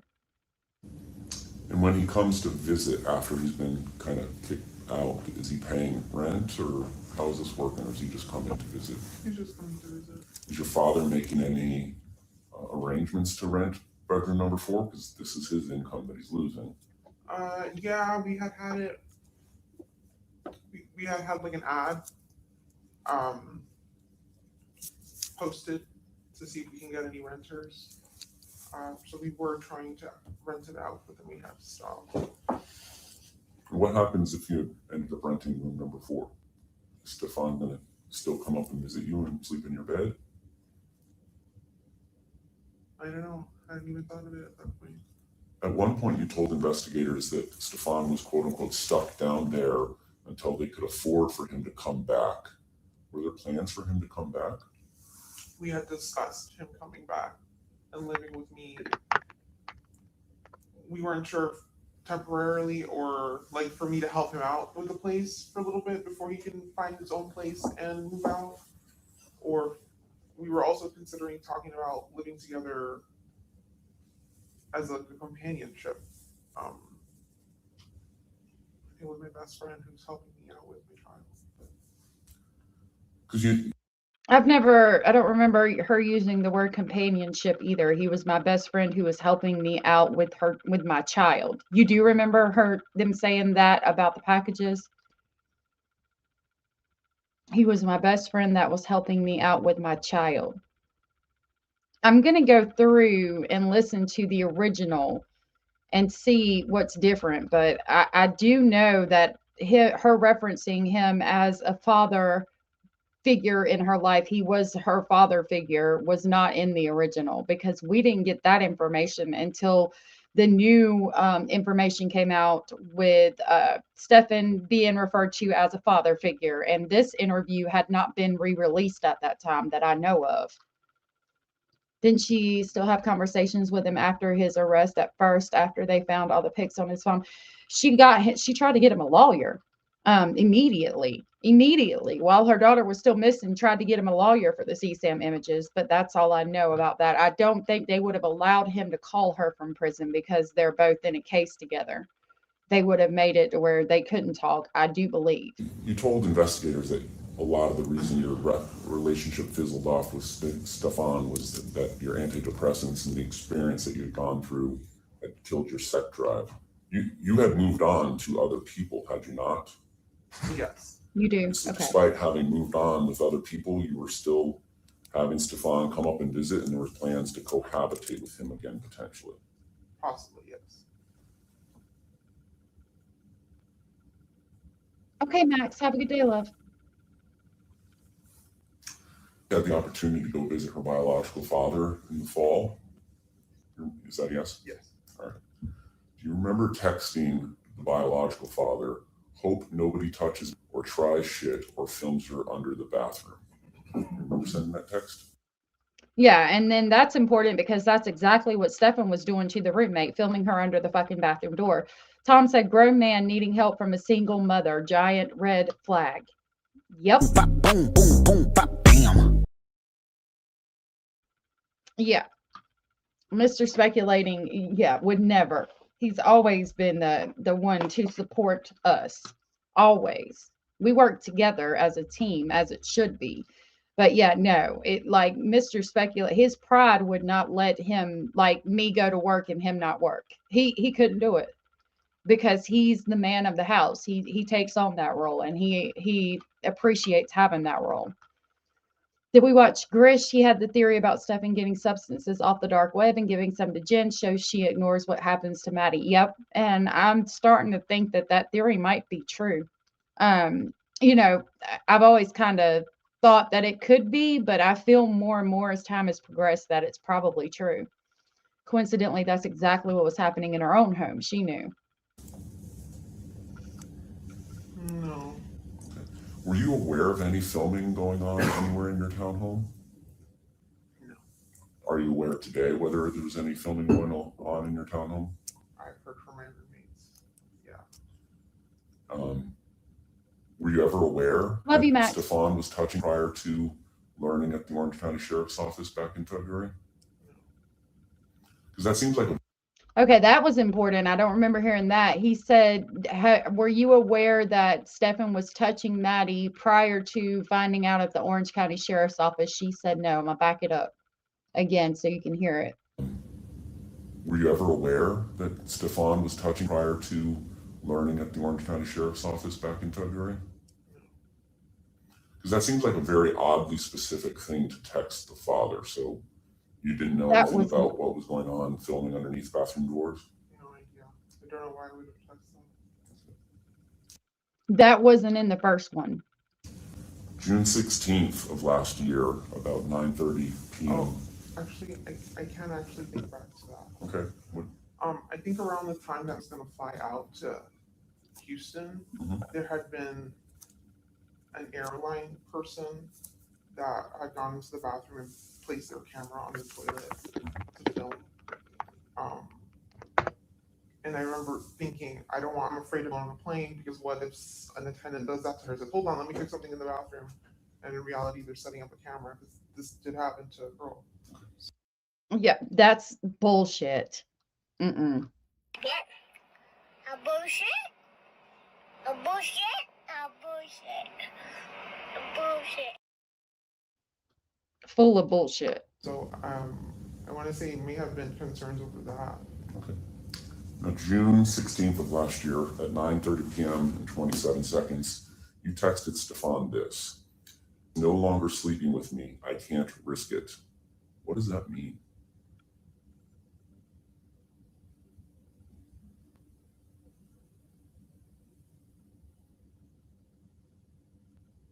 I have no idea.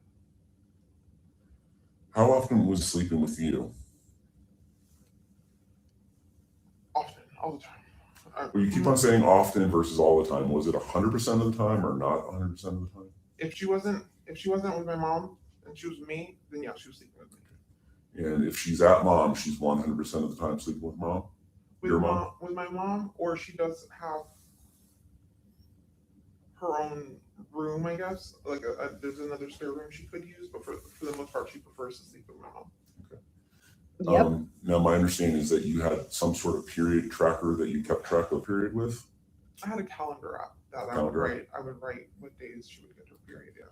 And obviously doesn't have a job, so she's not going out and buying the products that she would need if she had her period, right? You would have to do that for her? Mm-hmm. Is that a yes? Yes. So do you remember her using any of those products at all in February? Because I assume you take the trash out, or does she take the trash out, or how does all this work? I take the trash out. In February, no, I didn't notice her using any of her feminine hygiene products. Did you have any conversations with her about that? No, but I didn't notice until after everything. Because it would have been due like at the beginning of February, and this all happens at the end of February, so she's almost due again in March. So you never had any conversations with her about not having her period at the beginning of February? No, she's had other periods that have been missed or like super late, so I just assumed this was going to be one of those situations again. Okay. I don't remember that, but I could just be not remembering. Banana Bottom said, if the story she's telling is true about Maddie, if the story that she's telling is true about telling Maddie that they broke up, imagine how confused Maddie would be. Could you even fathom? Like, oh, now I'm like, I just, God bless her soul. Jesus. I just, I don't know.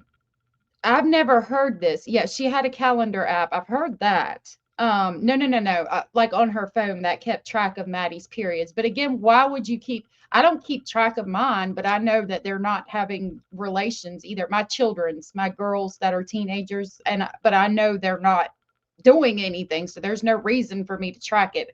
Now, some people do. I don't think it's necessary. She could be one of the ones that do, but even at that, like, you're tracking her periods, but yet you don't know a fucking thing about her sleeping with Stephan, about this, that, and the third, nothing going on under your ear. So much of a hawk mom, as she says it, that you're tracking her periods, yet you can't figure out that he's abusing your child under your own roof. I mean, there's a lot of things. I don't remember them talking specifically about her period and that she had missed it in February. That makes me question some things. Miss Scorpio Rising, it's so good to see you. I love your picture and thank you so much. Oh my goodness, for the super chat. That was so sweet and supportive of you. Thank you so much. I love the little heart that you sent. Wow, that's amazing. Thank you. Let me get you an amazing for that. I'm gonna do two because that's amazing. Thank you so much for the support. That was super sweet of you. Amazing. Amazing. You get two amazings from Basil. Thank you so much. I really appreciate that. It's good to see you. Yeah, like, why are you tracking it? I don't know. Some moms do, from what I've been told, but I don't, because I know my kids aren't having relations. I mean, like, if they were going over to their friend's house a lot, or, they had a boyfriend, then yeah, I might track it, but not, yeah, I can't think of any other reason. And I think that she knew what was happening and that's why she tracked it. But I've never heard that she missed in February. Did you ever discuss her periods Yep. or lack of periods with Stephan? I don't think so. It's my understanding that I had to take Miralax. I'm familiar with that myself because of my daughter when she was little. So she had constipation Yeah. issues. Yeah. Would it ever cause her discomfort, physical pain, bleeding? Yes. And how are you aware of that? She would tell me. Mm. There have been moments. So we've gone to doctor's appointments. They've run a lot of tests on her. They told me why her body is doing what it's doing. But she's shown me if there was blood or if she's in the bathroom and she just can't go, like it's stuck. She showed me that too. So Did she ever specifically seek treatment for tears or bleeding or anything due to her bowel movements? no, I don't think so. Tears or anything like that. No. I don't remember some of that. I remember some of it, but not like talking about seeking medical attention, because at the end of the day, if she had sought medical attention, I would think the doctor would have noticed something was going on, that, that it looked, I mean, because they're trained to be able to see if somebody's being abused. And I think they would have noticed that she was being abused. You know what I mean?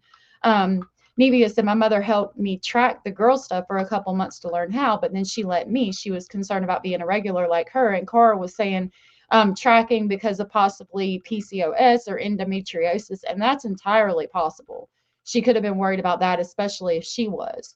Yeah, I don't track my own, and I've never tracked my kids, but I could understand trying to make sure your child doesn't have endometriosis or is irregular or something. Yeah, that shit, it's hard to hear, and I'm sorry about that. Definitely keep a trigger warning in mind, because I don't know what all's in this interview. We're listening to it together for the first time. I don't think there was ever a tear.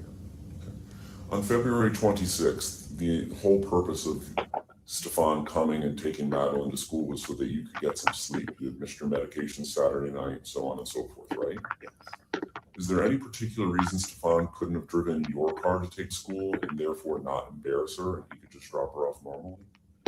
Yes, but because he's not on my car insurance, I was very nervous to let him drive my car. Bullshit. You did let him drive your car after this occurred, though, right? Yes, but he was very insistent because he wanted to go look for me. That makes sense. A spare on his car because he had a flat, so he couldn't drive his car. So he just really wanted to go out.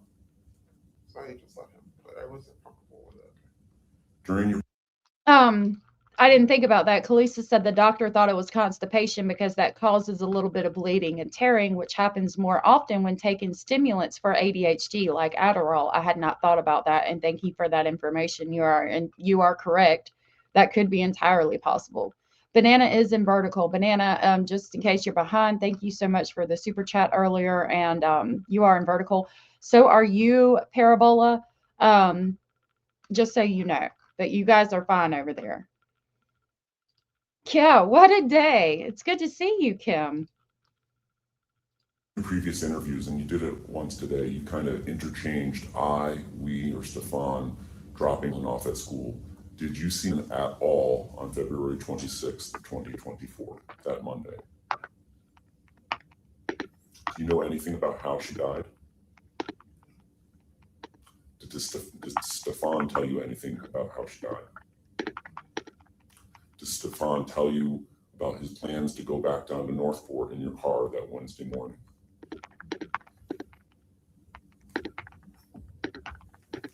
Got any questions, Mark?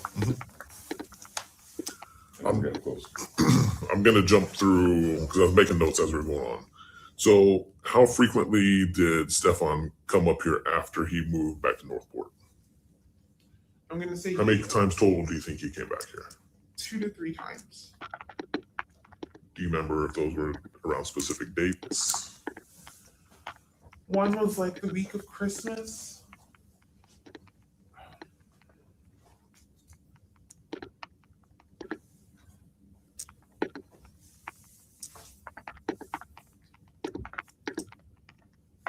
can't remember when the other one was. Was Stephan in town the week or two prior to this last time he came?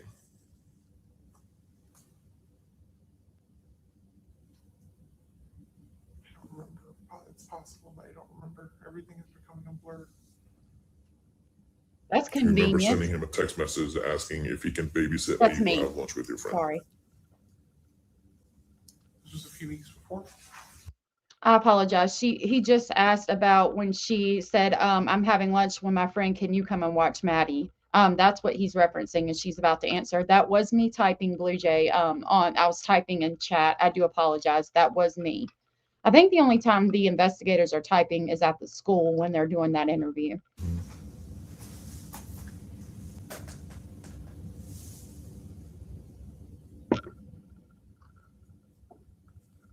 I remember going out a few weeks before. I remember asking him to babysit. I don't know where he was. Did you ever go to lunch with your friend? And he babysat her? I did go to lunch with my friend, but I don't think he was here. I think I'm alone for a few hours. Okay. When you mentioned caught on about you guys being broke up, how did that happen? What did she say? Or I forgot. Me and Stephan were having a conversation, and she was like, "You guys broken up?" And we kind of look at her. I'm like, "Why do you ask?" She goes, "Because you guys are kind of acting like you're broken up. You guys haven't hugged and kissed in a long time." So we just how do you think she felt about that? fine. She didn't act sad or happy or anything. You're just like, whatever. It's interesting that that's how Maddie acted about them breaking up, because I would think in her little mind and heart, she would have been more afraid now because his sights are going to be solely on her. And I wonder if Maddie thought, well, good, now he'll leave and I'll finally get some damn peace. Just in case you guys need help that are in vertical, if you come to my page right here, this is what it looks like for me, but it'll say you come to allegedly speculating and see there's 2 that are live right now. If you click on this one right here that says new unreleased information, it's got Stephan Sterns on the thumbnail and Jennifer Soto and Maddie, that will bring you to the regular live. If you click on the one with Jennifer Soto's face that's black in the background, that's the vertical live, just so that you know. Oh, hold on a minute. Let me take this off and I'll show you. So yeah, you see up there at the top, here's Stephan and Jennifer and Maddie, and then there's Jennifer. If you click on the one with Stephan Sterns' face on it, you'll be with everybody else here. Oh, hold on. All right. Now you mentioned to me before too that you found her phone on her dresser in like her little bedroom area. Does she have a specific spot where she plugs in her phone to charge? How does she charge her phone? So on her side of my bed, she's got a long charger. She'll connect it there to charge. Don't know how she charged it that night though. Don't know if she took her charger and moved it to the room upstairs. Not sure.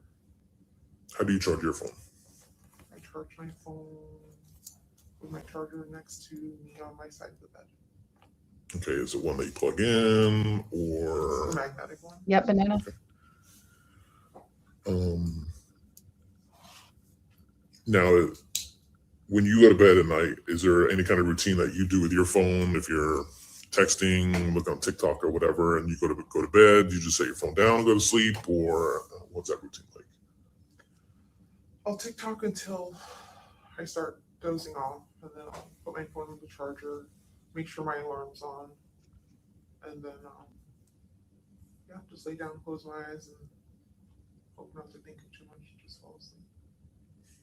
Okay, that night, Saturday or Sunday night, when you guys spending this half hour of time together, was all that you were doing was talking about gifts and counting her money, or were you guys doing anything else?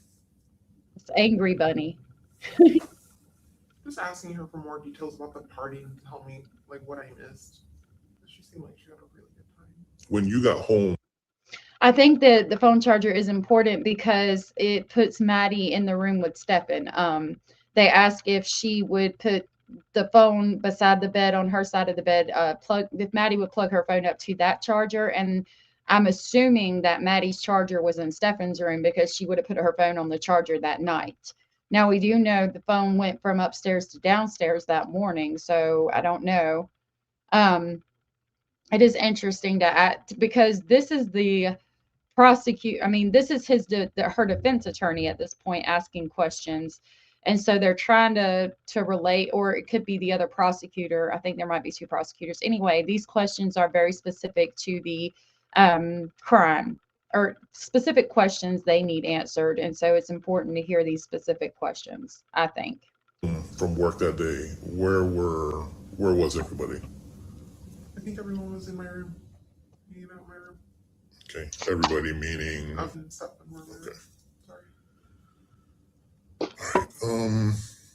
Now it's obvious that you and Stephan communicate via text message and phone calls and stuff like that. What is Google Meet? What is Google Meet? That is like Google's version of FaceTime.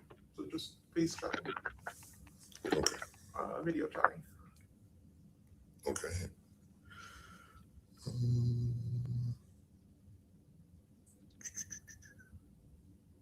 When her birthday party was planned, was this planned before you got your job or after? The birthday party? Mm-hmm.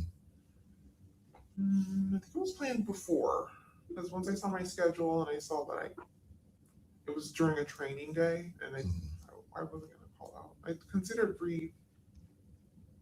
rescheduling the party, but my family doesn't listen to just keep it that day. I said,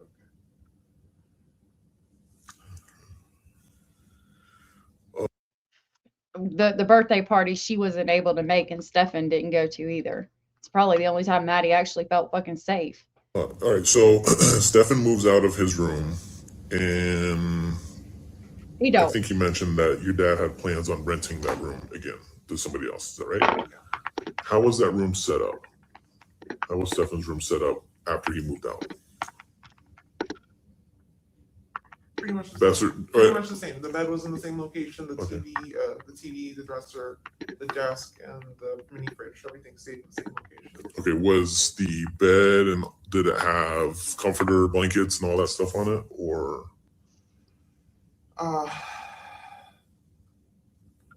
When he moved out, everything was empty. There was a mattress protector cover on it. Mm-hmm. But I had clean sheets and clean blankets to put on, like they're available. So where were they available? In the closet. Okay. And I did. Yeah. Now that I know they were there. Well, Jennifer met Stephan because she worked for his parents at some kind of company, and Stephan said, "You want to hook up?" And she's like, "Yeah." Like, I don't even know. You're supposed to be best friends, but then ask if you want to hook up with each other, and you're just like, "Yeah, sure, whatever. It's just another typical Tuesday. What the fuck?" Yeah. So this is Angry Bunny, just so because I know some of you are asking. That is not my rabbit. That's just the Angry Bunny. This is Basil in the amazing clip. This is my actual rabbit. Amazing. That is Basil. Do you know if he made the bed? Yes. It was stripped down. No sheets. I don't know, but I'm going to assume. What did the blankets look like that would be used to make that bed? It would be white cotton linen sheets with, they're white, but they're white stripes, different shades of white. So white stripes going down it. That was a fitted cover, then a sheet, and then the pillowcases. And it should have been like a warm blanket in the closet somewhere. The same color, white or? Maybe gray. Okay. When you say there's pillowcases, how many pillows were on the bed?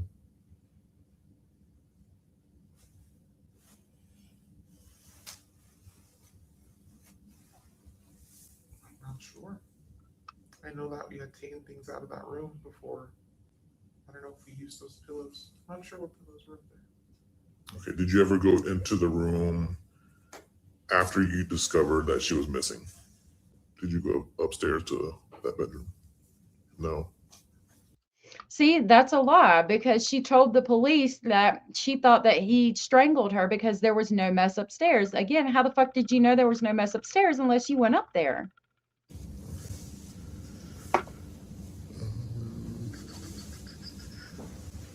So when you go to sleep in your room, and you're either with or with Stephan, is your door open, closed, lights on, lights off? When I go to sleep, so I have a cat. I can't shut the door. I have to leave it cracked. So it stays cracked, with a door stopper behind it, so it doesn't open all the way because my cat will just knock it up. Yeah, but we sleep with the door cracked. Okay, lights on, lights off. Lights off with a YouTube video playing in the background, playing rain sounds. Okay. Would the screen be illuminated, or is it something where a screen, like a phone, where the screen goes black and it still plays? It goes black, yeah. Okay. So yeah, we heard a couple of new things. Jennifer referencing Maddie being at the doctor because of the constipation, and how Stephan was the father and he played the father role to Maddie, allegedly. Do you remember it happened that night if you were listening to those YouTube videos, or? Probably was. I listen to it every night, so I probably was. Does it shut off automatically? Around like 4 or 5 a.m., but then I'll notice and I'll press play again. Okay. Is it fair to say that you're easily woken up, or no? By sounds like that, or? The fucking size. I'm not sure I'm easily woken up.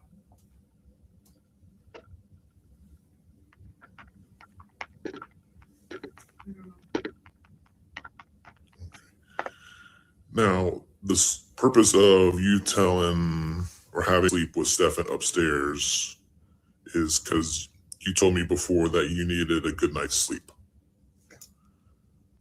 If you needed this kind of sleep previously to when Stephan wasn't there, what would happen? You mean if Stephan wasn't there and I needed this good night's sleep? Hey, Robin.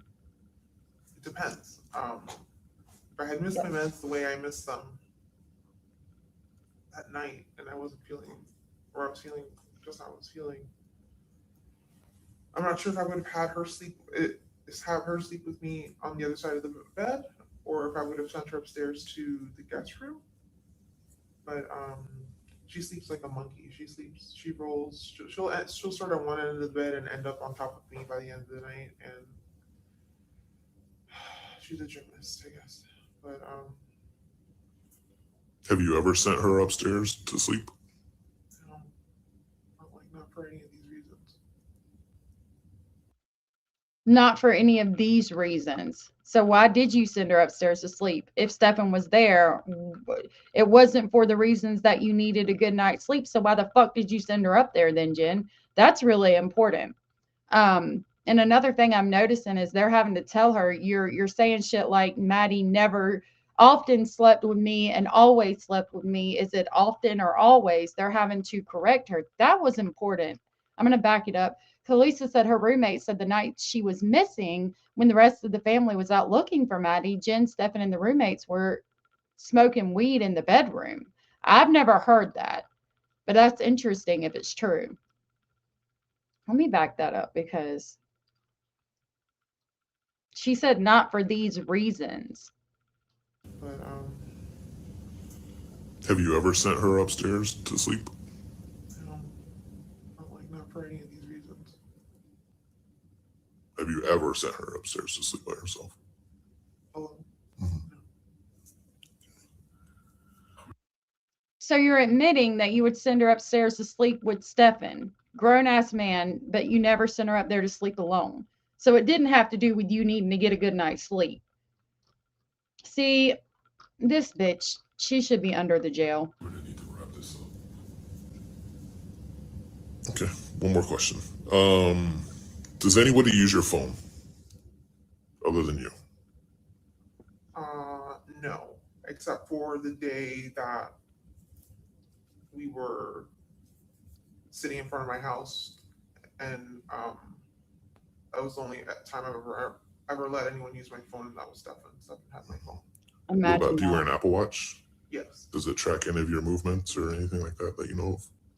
Do you sleep with your watch on? No, I hardly ever put it on, honestly. All right.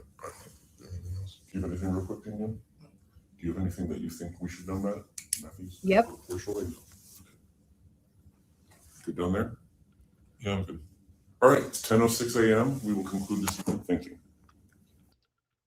So we did hear a couple of things that were new, and I'll drop that interview. I'm gonna see if there's another short one we can play, because we've been going for like 2.5 hours. I'll try to see if there's a shorter one that we can play, because I think they all have some things that are new. Banana Bottom said, because she says when it should be, she says I when it should, or we when it should be he, or we when it should just be I. She's full of shit, 100%. AJB, good to see you, and thank you for being here. She did get kind of weird about that. I don't remember her using Ambien. I agree with that. Jen knew, no way she didn't know. She was not upset about Maddie being abused. Her thoughts were for Stephan. I mean, I agree with that too, because she immediately went to go get him an attorney as soon as she found out that there was images like that on the damn phone, which is really fucking disturbing. So all of the interviews are here. This is Axon Capture Audio. Let's see if this one's really long.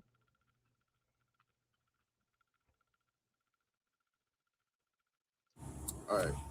So time is. This one's 6 minutes and 16 seconds. I'm going to run to the girls' room again, but I'm listening.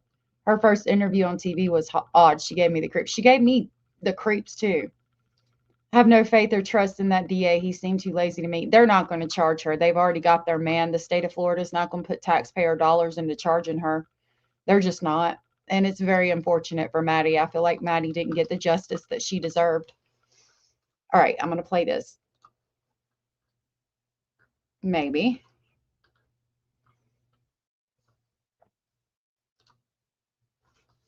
Hold on, let me refresh this real quick. All right. So time is 10:04. Today's date is March 4th, 2024. I'm Detective Fernandez, Kissimmee Police Department. I'm here with Brittany Stefano. Stefano. All right. Before we start, I'm going to advise you. I'm required to advise you that under Florida State Statute 11710, I am a notary public of the state of Florida, and as such, I am empowered to place persons under oath for the taking of statements and other official records. At this time, will you raise your right hand? Do you swear and affirm that the statement that you are about to give is the truth and nothing but the truth to the best of your knowledge, so help you God? Okay. All right. So, what exactly happened? So our mornings are very crazy here. It's typically my one sales associate and myself. I had gone along to Register 2, which is the register closest to where our hot food case is. And I was just assisting in our customers trying to get them out for the morning. And I remember a gentleman came to Register 2. I cashed him out. I believe it was for gas. I really do. I really want to say it was for gas. I don't think I ran up any.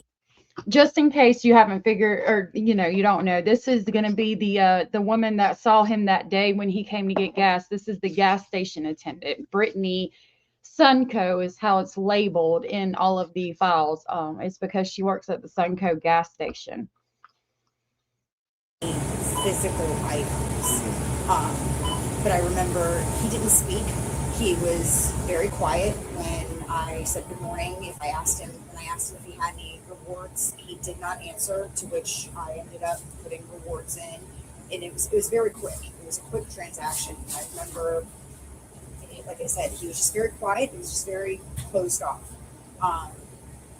it wasn't until several days later that the face clicked. And it was like I had him in front of me. I remember seeing him.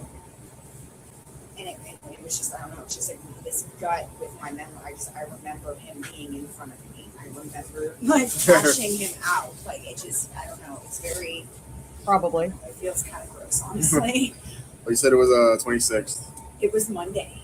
It was Monday, and it was in the morning. It was, I want to say, it was after my high school rush, which would have been like 6:45 to 7 o'clock. But it would have been this time. It would have been like now, Like 10 in the morning? And even maybe like 15 minutes before. It would have been this time that he came in though. So there's information in here that we didn't have before.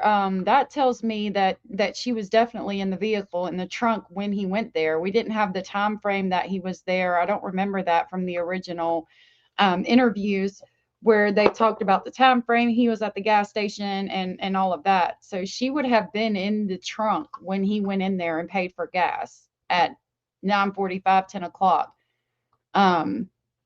Yeah, because it's like 9:30, not between 9:20 and 9:40 that he goes to the parking deck and moves her body from the front passenger seat to the trunk. So yeah, he went here shortly after. If it was like 9:45, 10 o'clock, she would have been in the trunk. He would have been getting gas so he could go all the way out of town to dispose of her body, unfortunately. Because I remember I would have been back here, she would have got a little bit busy, and I would have popped up there to help her. Today that didn't happen because I have 2 people here. So, but it was about this time that, yeah. You know the exact time? No. Because you know it was after 7 a.m. I just know it was after 7 a.m. And it was before my lunch rush, which is at 10:55 a.m.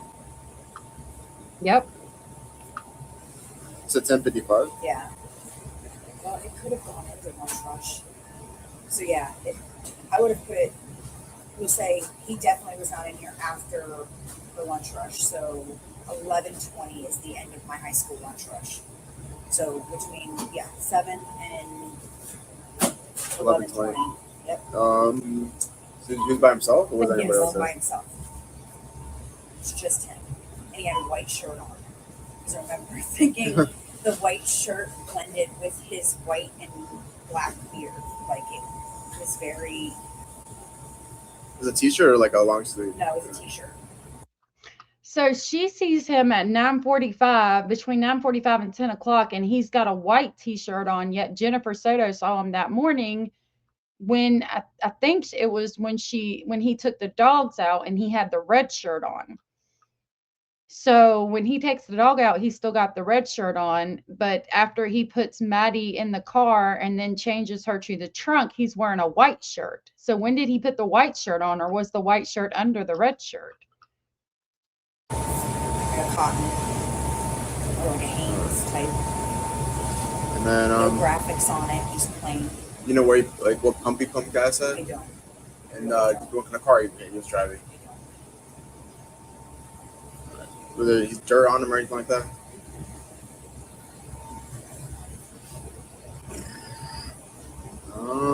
And well, he just pumped gas. He just wanted gas. Yeah, I want to say he got gas because I don't remember scanning items or bagging items, and that typically would have been how the transaction would have happened. But you don't. Yeah. Gas, I would have just taken money from it, and that is how I feel it. Like that, it's just so quick, and he didn't talk.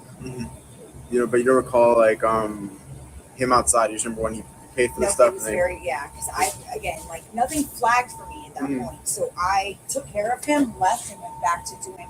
Then when you saw his face, you remember it clicked. Like in the week, my Not sister that I'm showed aware me of. the news article on TV, and as soon as they showed him, I was like, I know him. He was in my store, and then the next day, you guys found him. My sister told me that I needed to watch my videos because then it was like she believed me that he was really here because she was so close. Gotcha.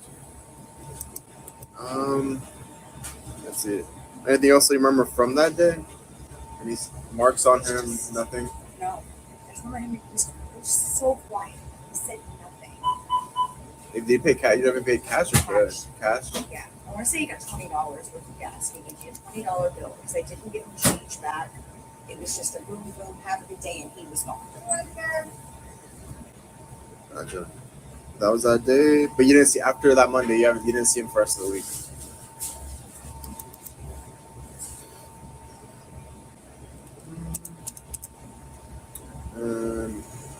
Quick. I mean, there's nothing else that you could think of at all. Okay. All right. So we're gonna end this at 10 a.m. Angela said 3 shirts in one day for a guy that didn't shower for how many weeks? Exactly. Boom, boom, boom, bam.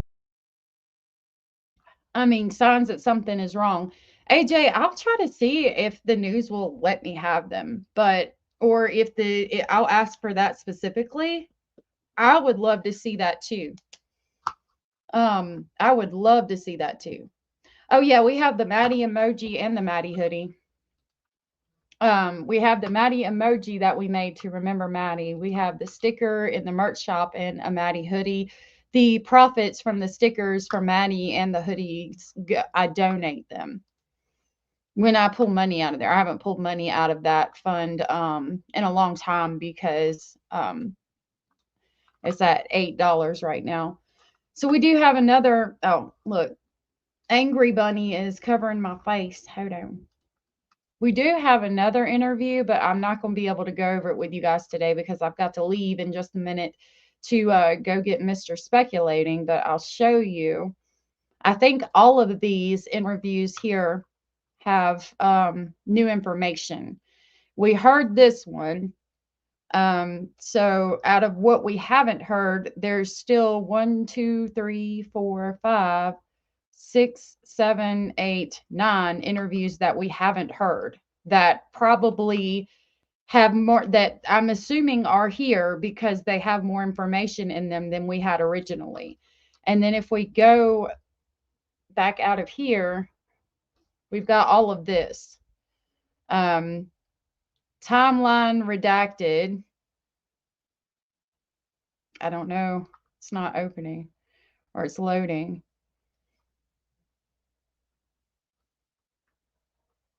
So this is showing, I guess, where the car, I don't know why there's always one fly in here. Like there's freaking ice on the ground and there's a fly in here. Make that shit make sense. Okay, so this is all the places that they got him on the cameras, I do believe. On the traffic cameras, there's the map of it, and then it tells you everywhere right here. I don't think we've ever had that before. There's a supplemental discovery. And I pulled these documents up. I don't know if anything's different. It says State of Florida versus Stephan Michael Sterns comes now the State of Florida by and through the undersigned Assistant State Attorney and hereby makes the following information available to the defense and states as follows. Documents containing Excel tower list, and that could be what we saw earlier, the spreadsheet. And then they certify that a copy has been furnished. There's that. There is, oh, I can't go back.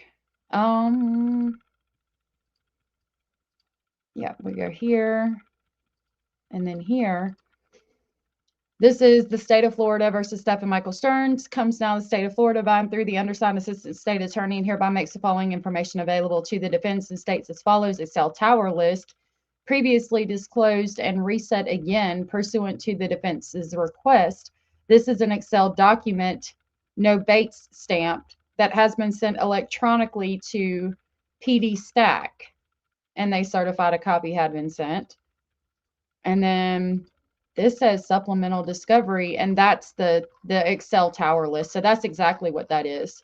It's the Excel tower list. Thank you guys for helping me figure that out. I had opened it and tried to figure out what it was.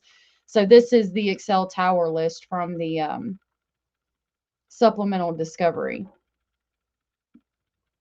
And I'm assuming it either has to do with pictures or where his car was picked up.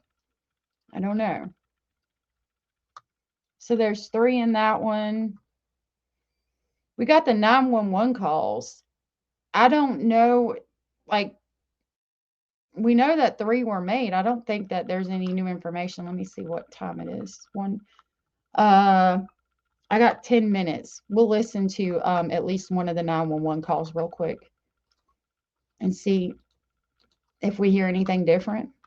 I know the interviews have different stuff in them, but it's odd to see the 911 calls here.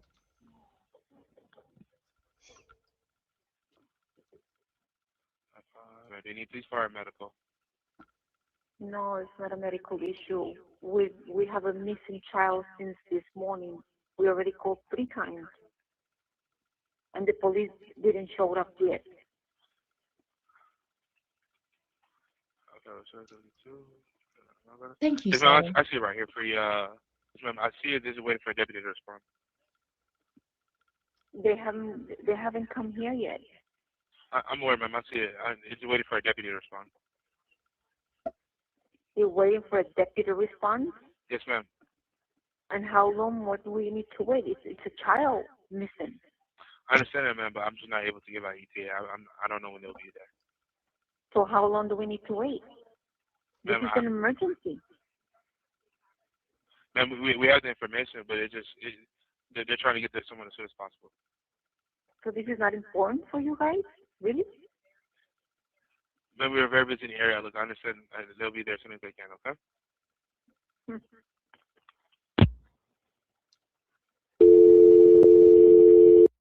I did that backwards. I apologize. That was the last call. And Rosie, I saw your comment earlier. It was so very sweet. I appreciate you being a part of our channel too. And I'm glad that y'all are able to discuss differing opinions and still be respectful. Southern Cats, that was such a sweet thing for you to say. I have my shirt in my drawer over here and they do wash great. And thank you for getting one of them. I appreciate it. And this is just a dial tone. Let him say. We're going to go back over here. We'll listen to the first one. I remember them all being redacted. I didn't hear anything redacted in that one. This one's 5 minutes. 911, what's the location of your emergency? It's That one has redacted stuff. Gracious. And is there a specific apartment number, ma'am? it's And do you need police, fire, or medical? police possibly. I'm reporting a missing child. Okay. And what is the name of the business there, ma'am? The business?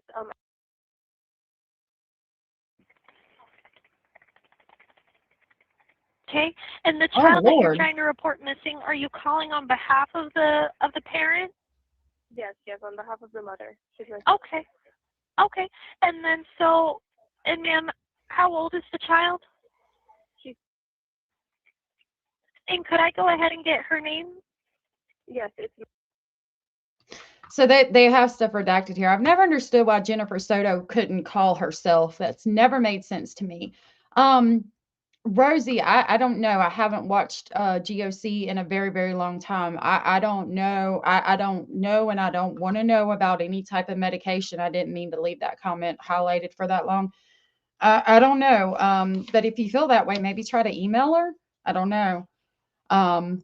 I've been talking in some chats myself, so I don't want to, go too far with that. But I don't know. Maybe try to reach out to her is what I would say. Kim said, when did they start designated Kroger grocery stores as a safe place? I'm not sure.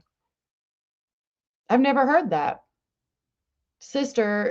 Jen's sister's calling to try to get help. Yep. I've always wondered why Jennifer couldn't call. They redacted Maddie's name right here. And is she white, black, or Hispanic? She's white. Okay. Blonde And hair, dirty blonde hair, blue eyes. okay, hold on with me here. And then what color shirt and pants was she last seen wearing? Hold on, let me ask. What color shirt and what was she last wearing? Hold on, we're finding out. Okay, and then how long has it been though since you guys have last seen her? Since this morning. She was dropped off at school this morning, and apparently she never showed up. We called everyone we knew. No one's seen her. Okay.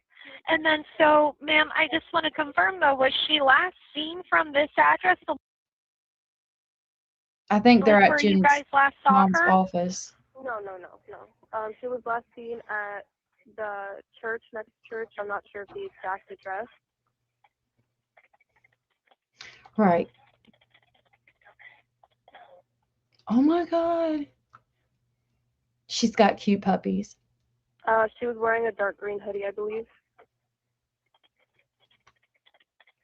She was in the hoodie. What is the name of the church? What changed was jeans, and the jeans and the shorts interchanged. She was found in jeans, but they said she was wearing the black spandex shorts. Tom said in Japan, all 7-Eleven stores are designated safe places. I didn't know that. Welcome back, Parabola. Good to see you. Businesses have safe place stickers here, especially LGBTQ ones. I didn't know that. That's interesting. I think it's. I'm pretty sure it's called Peace Church. Well, no. Got it. It's across the street from it? I believe so. Yeah. There's two. I just forgot about the other one. It's not Focal Point Church. It's Well, is it Peace United Methodist Church? That's it. Yeah, okay. That one.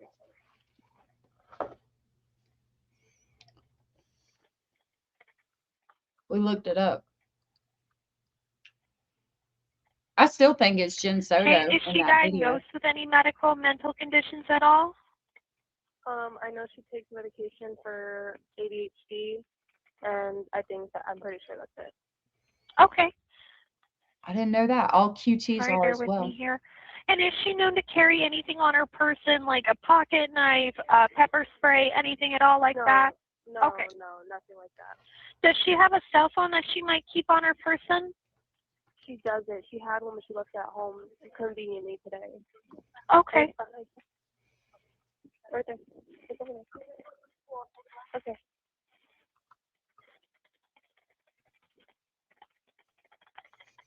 And ma'am, what is your name? My name is. Basil gets excited when I walk in too. And I had to go. Okay, perfect. Thank you. Hold on, I'll tell you. And just. I had to go back in the store. I had to get groceries this morning, and I had forgot to get him some cilantro, and I had to go back in the store and get his cilantro because when I bring groceries in, he'll stand there and he'll follow me around until I give him his cilantro. So he knew if I came home with groceries and without his cilantro, he would have been very, very upset. But he gets excited when we come home too, and the geese sound off when we come home as well. I think it's cute. I'll have to watch her video on why they do that. So we recognize you when we arrive there, though, at the advance to come meet with you guys. Are you, ma'am, white, black, Indian, Asian, or Hispanic? I didn't hear this before. And what color shirt and pants will you be wearing? Pants, dark wash jeans. I have a green cardigan on and a white shirt. Thank you. And I just need to verbally confirm do you have any at all weapons on your person? No, I do not. Okay. All right. And are you going to be waiting for us inside? We didn't have this part before. Yeah. I'll come outside. I just see through glass. So I'll see when you guys show up. Okay, perfect then. So then I'll get a call placed for service. We'll have deputies out there to come and make a report with you and to come and assist with trying to find your. Okay. Okay. Her mother and they're going to the school to double check and everything, but from what we know, she wasn't there, so they should be back soon too, because it's right next to the school. Yeah, that's fine. So if at least one of you remains there, though, to meet with an officer, that's more than fine, okay? Yeah, I'll be here. Okay, then. All right. Thank you so much, ma'am, and I'll go ahead and let you go. We'll be out there as quickly as we can, okay? Okay. All right. Bye-bye, ma'am. Thank you so much. Bye-bye. So that was the original 911 call. Abraham said pepper spray at 12 or 13. And, I would probably, I don't know. I was going to say I'd probably think the same thing, but my girls had it at that age as well. My girls have it on their keychain. They also have this thing. This is the second 911 call we're about to hear. I don't want to hold this thing too close to the mic. This is mine, but they have these things too. I want to make sure y'all can see it. They have pepper spray, which I have on mine. We got things like this. That's my pepper spray. And then they have these things, which you can see it. I'm going to hold it away from the mic though. What happens is you pull it apart like this. And when you do, it's, oh, gracious. Hold on, let me put it back in. Hope I didn't hurt y'all's ears, but like if somebody's grabs you, you just separate these and people can hear it. So mine have had that for some years now, and they're 12. They're young. 911. What is the second 911 call? Location of your emergency? I need to. Okay, police or medical? Hi, I called not that long ago reporting a missing child. I just wanted to know how long the cops are going to take to get here. Okay, hold on. Let me open up the call and let's see. The call is still currently pending. They have the deputies respond out there, but we don't have any available deputies. We still have the call up, though, holding. Okay, so no one's on their way yet? Not yet, no. Does it take long for them to respond to the call? If there's a big emergency in the area and there's no units available, they put the calls on hold. But as soon as one becomes available, they respond to the next pressing call. Okay, yeah, we just need one here urgently. So I understand. We still have the call. We still have the call holding. Yes. Yep, we still have the call holding for them. I'll go ahead and update them with the information. All right, thank you, because this happened very recently, so we just want to get everyone here. She's been missing since 8 a.m., so we want to get everything done as soon as possible to try to find her. I understand. Okay. Thank you. Normal request. We know that the issue was there was 2 kids missing from a park, and that was why they couldn't. I'm going to try to share this. Let me put an overlay just to make sure. Hold on.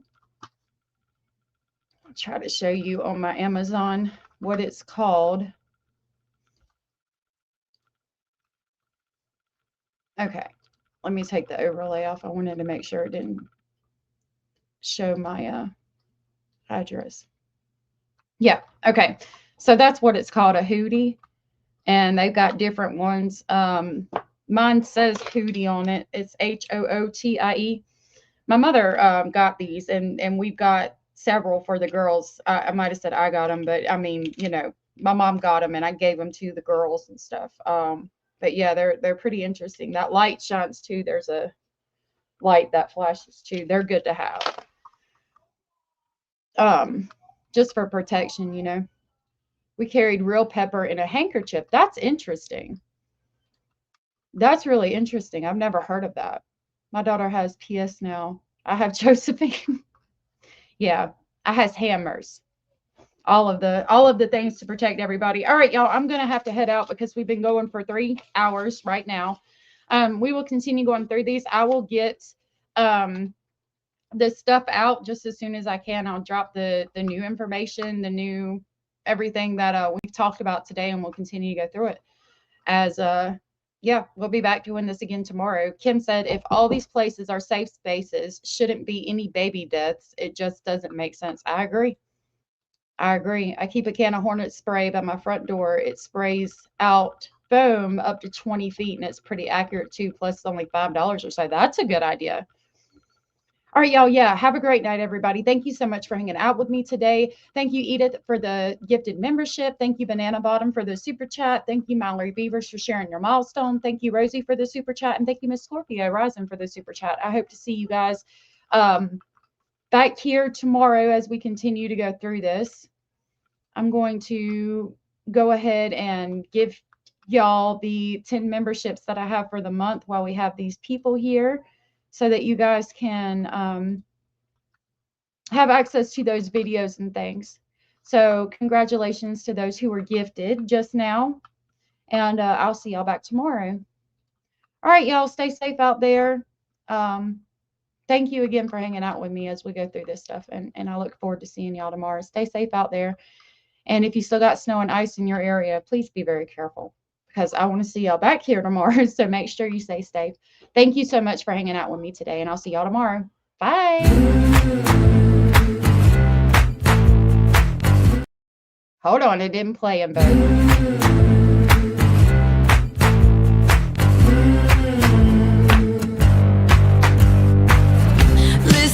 I gotta tell you, there is something you should know.